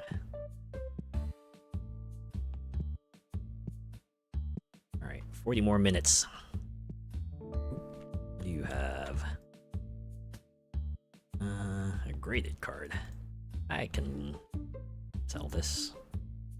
Let me put that out there and ka-ching. Another one. Nope. Even if it's $2 more. That's like just outside the threshold, really.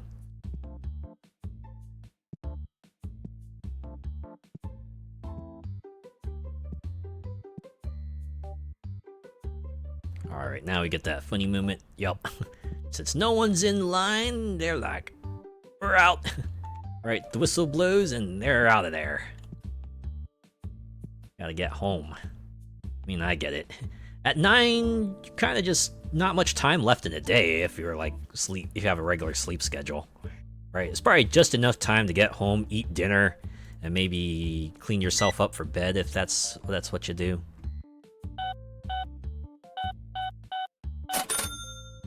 Yeah. The one thing about having 2 checkout lines, that's more places for them to line up. That's more places you gotta go to do things. Oh my god. Oh my god. Oh, and you want... Okay, thank god. Alright. I'll get to you real quick, just let me check this guy out. Oh. Okay, you're still here.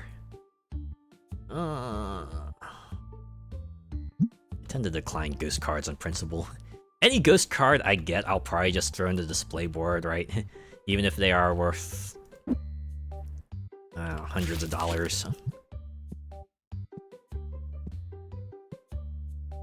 Yeah, manga goes here. Oh.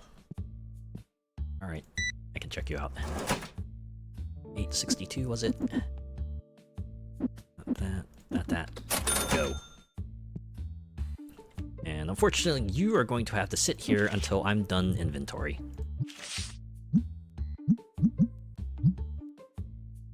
Alright. I'm thinking maybe I'll do one more night. We'll do one more night with the 2 cashiers set up. And then maybe that will be a session of TCG Card Shop Simulator. I realized I never got into the decorations part, but yeah, you can decorate your shop now. I guess that's the end game, right? Fashion is the end game, although in this case, fashion is like just sprucing up your shop with some cool elements so you can really get yourself the cool off the beaten path card shop of your dreams, right?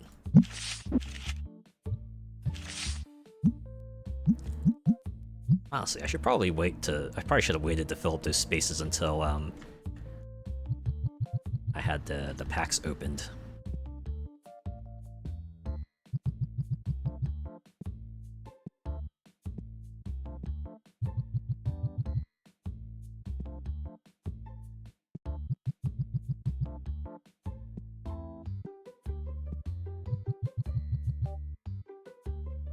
Huh. Did I run out of purple? I feel like this is the second night in a row. No, I got purple here. I think they just didn't get around the purple before time ran out. Yeah, that's fine. I can stock it up. This is my store after all. Oh, wait. I can transfer some of this.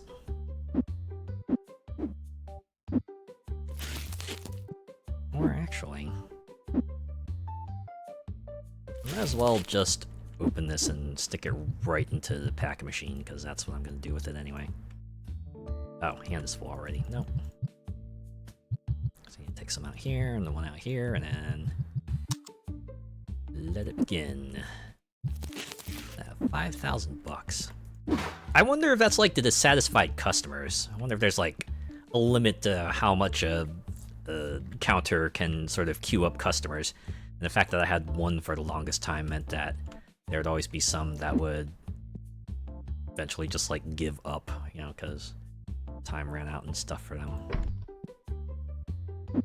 Alright. Oh. Now that we got that done, maybe I can finally put out another shelf with Ultra Pro products. Although maybe I want to put out mats first, I don't know. No, I can cross that bridge when I come to it, you know? Okay, purple cards, and then I need purple boxes. I need blue boxes. This one. And the blue base set decks. And that's everything for now. Oh, I need air freshener. One of that. And the yellow decks and red dice. Or yellow deck boxes and red dice. Make sure I got the terminology right. And... oh. 2 of the figures up here. Or no, I think those are plushies, so we'll get that. Assign one in one of the water mats, which I think was this one? Aha! Nailed it. Alright, cool. I'm cool. I want the big Rocky figure and the big star figure. Right. Oh. And I want a box. Make sure, yeah, I got the right one. Okay. Maybe I should do that instead of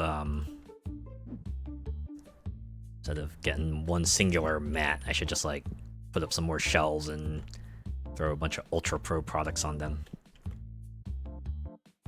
Right, I want to save this space for like the rest of the mats, and then that space will theirs for the other binder. And I guess over here is going to be where the rest of the manga is. So yeah, just order Where is it? Double-sided shelf for $7.50. Right, seems like a plan. Okay. Gonna have some major negative profits, but we did make some major purchases today, so you know what? We're still in the green. We still have a positive coffer, so we're okay. We're gonna be okay. All right. Yeah, bill's about 1,800 now, so just gotta keep that in mind. Dear God, just only imagine the salary upkeep once you finally get like 8 folks is gonna be massive.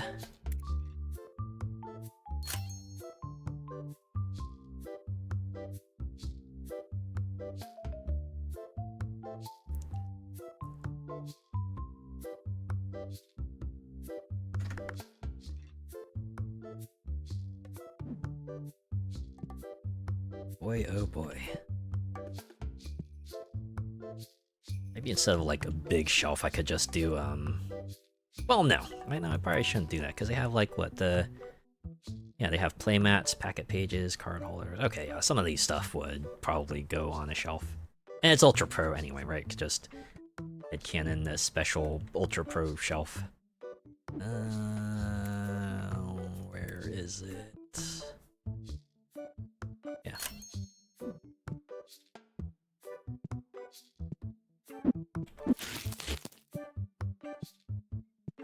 Special Ultra Pro shelf. Oh, I see exclamation points. Nope. And nope.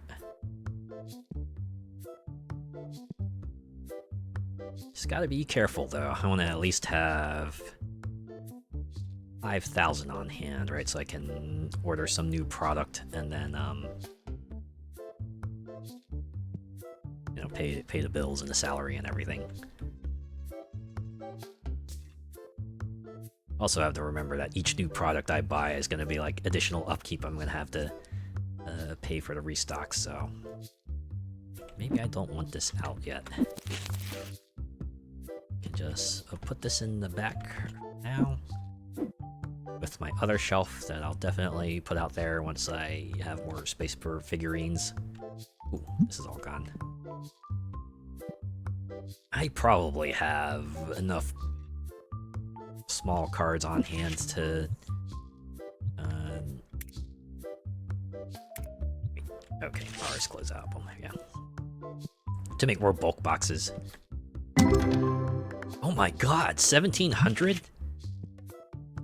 What did I get? No.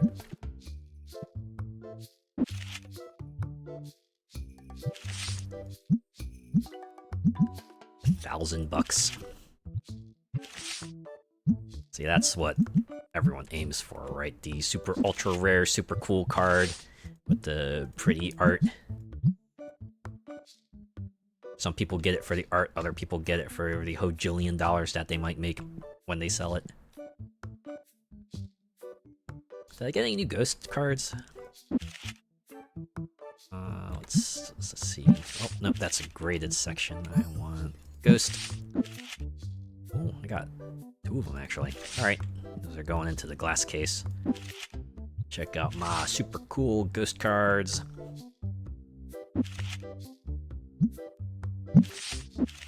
I remember the devs saying that they wanted to add more card games, but it seems like they have their hands full with Tetramon already.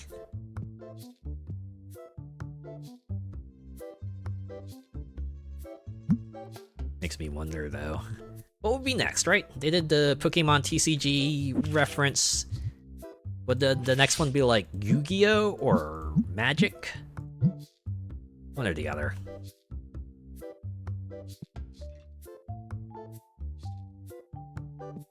Imagine it'll probably have like a less cartoony art style, a bit more painterly, right? Not sure how else I would put that.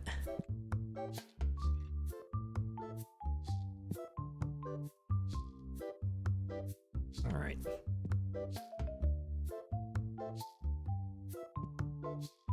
Just need to make sure that I keep about 5,000 on hand. That way I can pay bills, do decent restock. Does feel like these guys are kind of struggling to keep up, even at this rate. And again, their stock speed is like extremely slow, like super slow.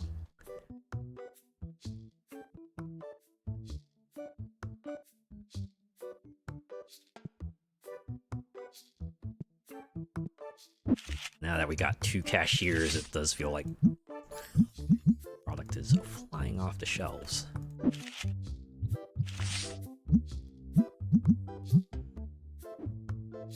And let's see real quick, who else can I put up here? Oh. Angus Mick. Yeah, I skipped over them because I didn't need a restocker back then, but... well... pretty... not too bad for processing, but... it is a $400, another $400 a day, so that means... my daily salary will become, what, $2,200? I don't know, I might let this one run a little bit. Actually, I'll probably have need of Mick pretty soon if I buy a whole bunch of Ultra Pro products now that I think about it. Ooh. Yeah. I think I can work with this. Right on. I knew you'd be fine with me shaving a few cents off.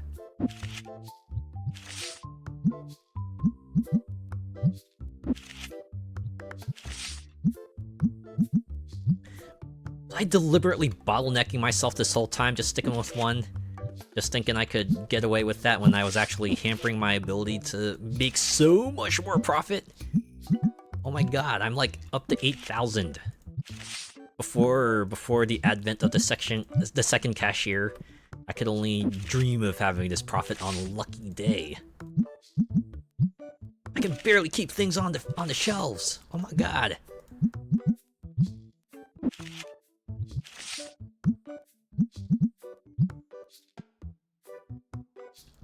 This is why you need to have enough staff to cover everything you need, right?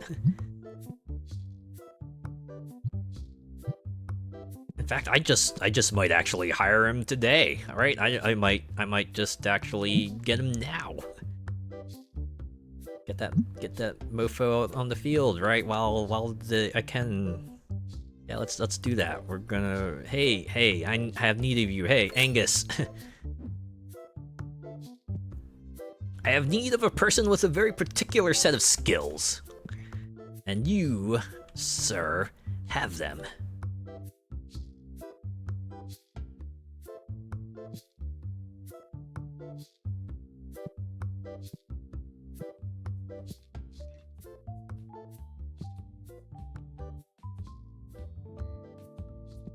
And these 2 starter workers, they're not quite cutting it anymore. Although... maybe I could put one of them on pricing duty. I think about it. Which one should it be? Maybe Terrence. So unfortunately, she's a slow restocker. So I might reassign her to price changing duty.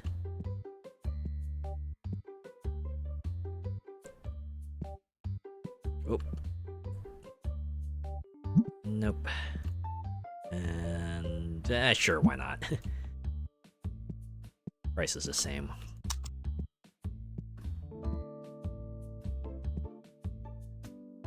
Wait, I think that might be Angus. Or is that just a customer? Maybe if you hire them after the day begins, they don't show up until the next day. Oh, no, he's here. Here, restock shelves. Bill with no label? No.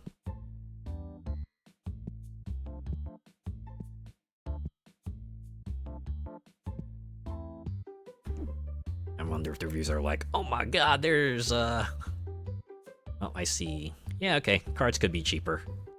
Yeah, no. I thought there might have been some complaints about some of the shelves being empty. I think that was like a mechanic. If you have a shelf spot with a tag on it, and there's nothing there, that's going to like decrease the that's going to decrease people's opinions of your shop.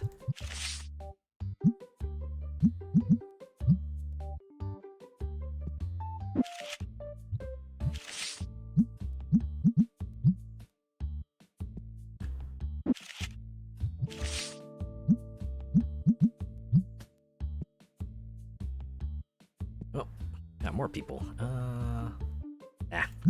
Don't have the one. Oh, darn, I was too late. Oh well. I bet the offer was probably sour anyway.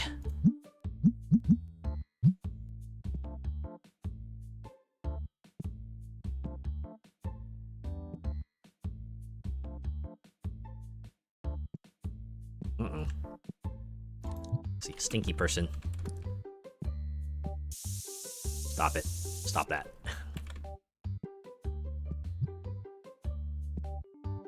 Keep on grabbing all the air fresheners from that shelf. I don't know why I grab them for the other one. I could probably just stick that in there since it's already been used. Isn't that a diabolical thing to do, right? Spray someone with air freshener so it's like not full anymore, but put it back on the shelf. Customers will pick it up. They don't care. They'll buy that happily at full price.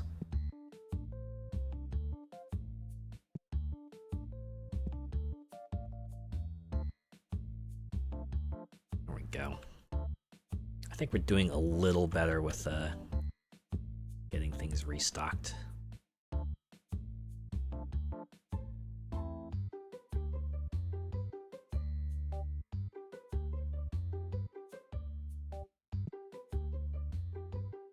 Oh. Got nothing I want. What do you got? Nothing I want.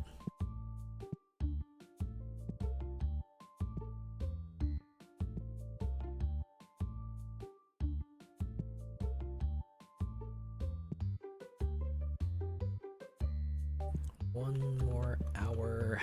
Alright, let's just see like how quickly he restocks stuff. Oh yeah, just in and out, in a flash, right? Compared to the other guys who had to stand it in front of a shelf for like eons.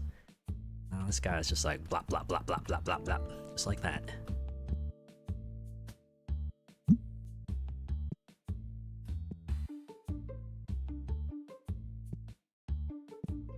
This is the greatest mistake of my life, just sticking with one goddamn cashier this whole time. I was deliberately shooting myself in the foot. Stay count probably could have been so much lower. I could have had so much more. Oh well. No use crying over spilled cards, am I right? Just thankfully I was able to keep myself afloat anyway, and that's what matters. Oh, I think it's quitting time. That means everyone's probably left the register already. I need to get over there and check everyone out. Nope, don't care. Oh. Yes, I will. 4, 4, 6, accepted. Yeah! Thanks for the exact change. Oh my god. Are you running a tournament? Ah, someone's over here. Ah!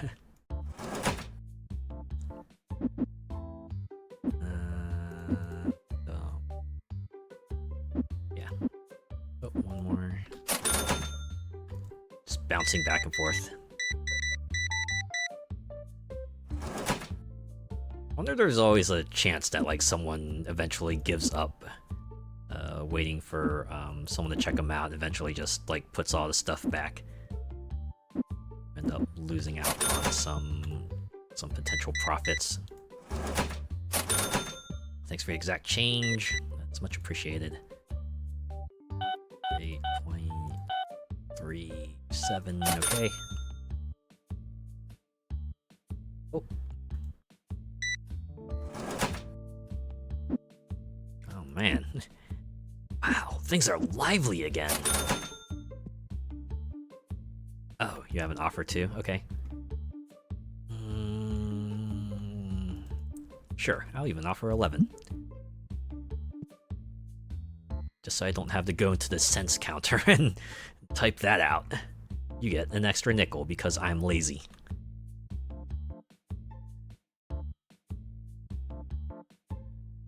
See, and this is why I always wait for people to wrap up their games, because some of them might possibly want to buy some extra stuff. Yeah, you know what? You got a higher price thing, sure. Even if it is just 3 cheap-ass booster packs. That's 11 bucks, right? That's 11 bucks right there.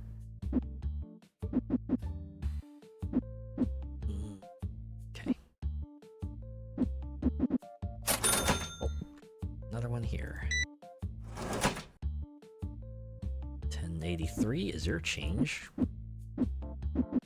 I should flip this sign. All right. Real quick, just make sure I save this. I have made a lot of progress, and even though this game auto-saves. Just wanna make sure we keep things on the up and up, right? Okay. Wow. 11 days done in a couple hours, but yeah, I think that will do it. I hope you have enjoyed this nice chill stream of me just maintaining a shop, making a little bit of progress, and occasionally talking and not talking. But yeah, I hope they keep on updating this game, right? We'll see some more things come out. Yeah. Oh, yeah, you can see the roadmap on the side here. Let me slide over real quick. Right, you can see some of the list is crossed out. They have, looks like, a tournament organization and random events. Ooh, difficulty modes. More shop product types. More shelf and table types. More TCG types. And then finally, playable TCG. Hopefully they can keep it up.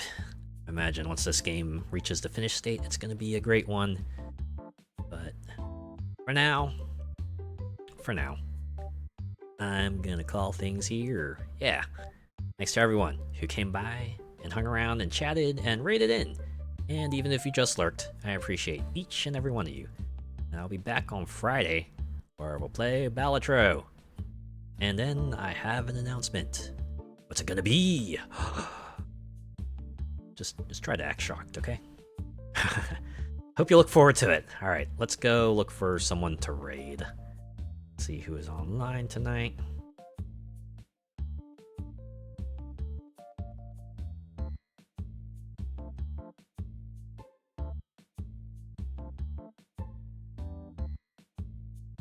I have some ideas. Let's see.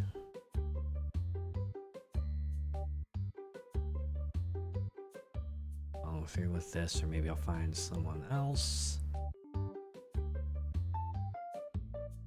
Oh, okay. I think I might have someone. Might actually have someone.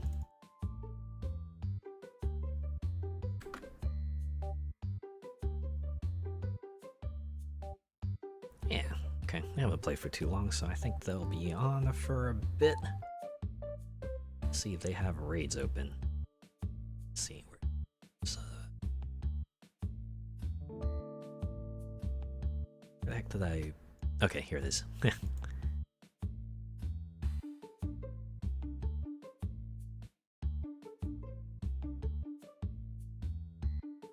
Is it just me, or is Twitch like doing a serious push for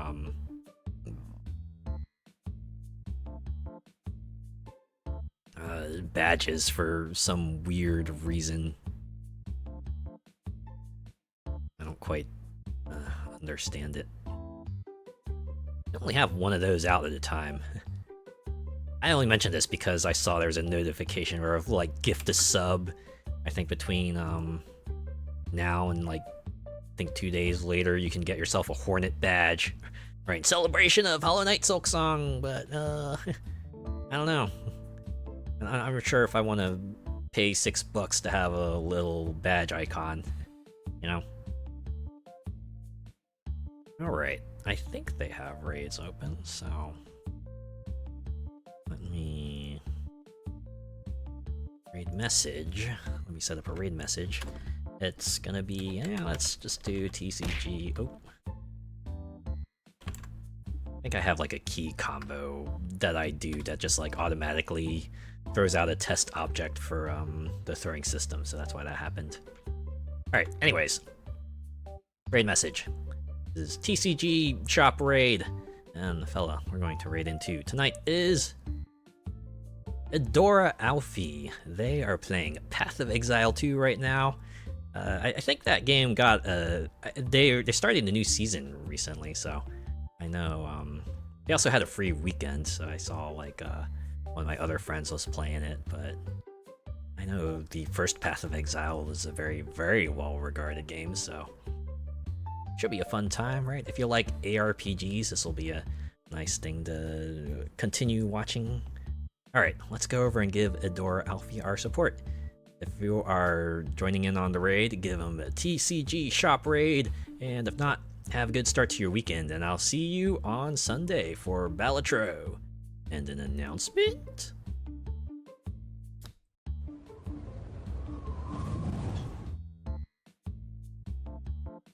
I wonder if I should make this a yearly thing.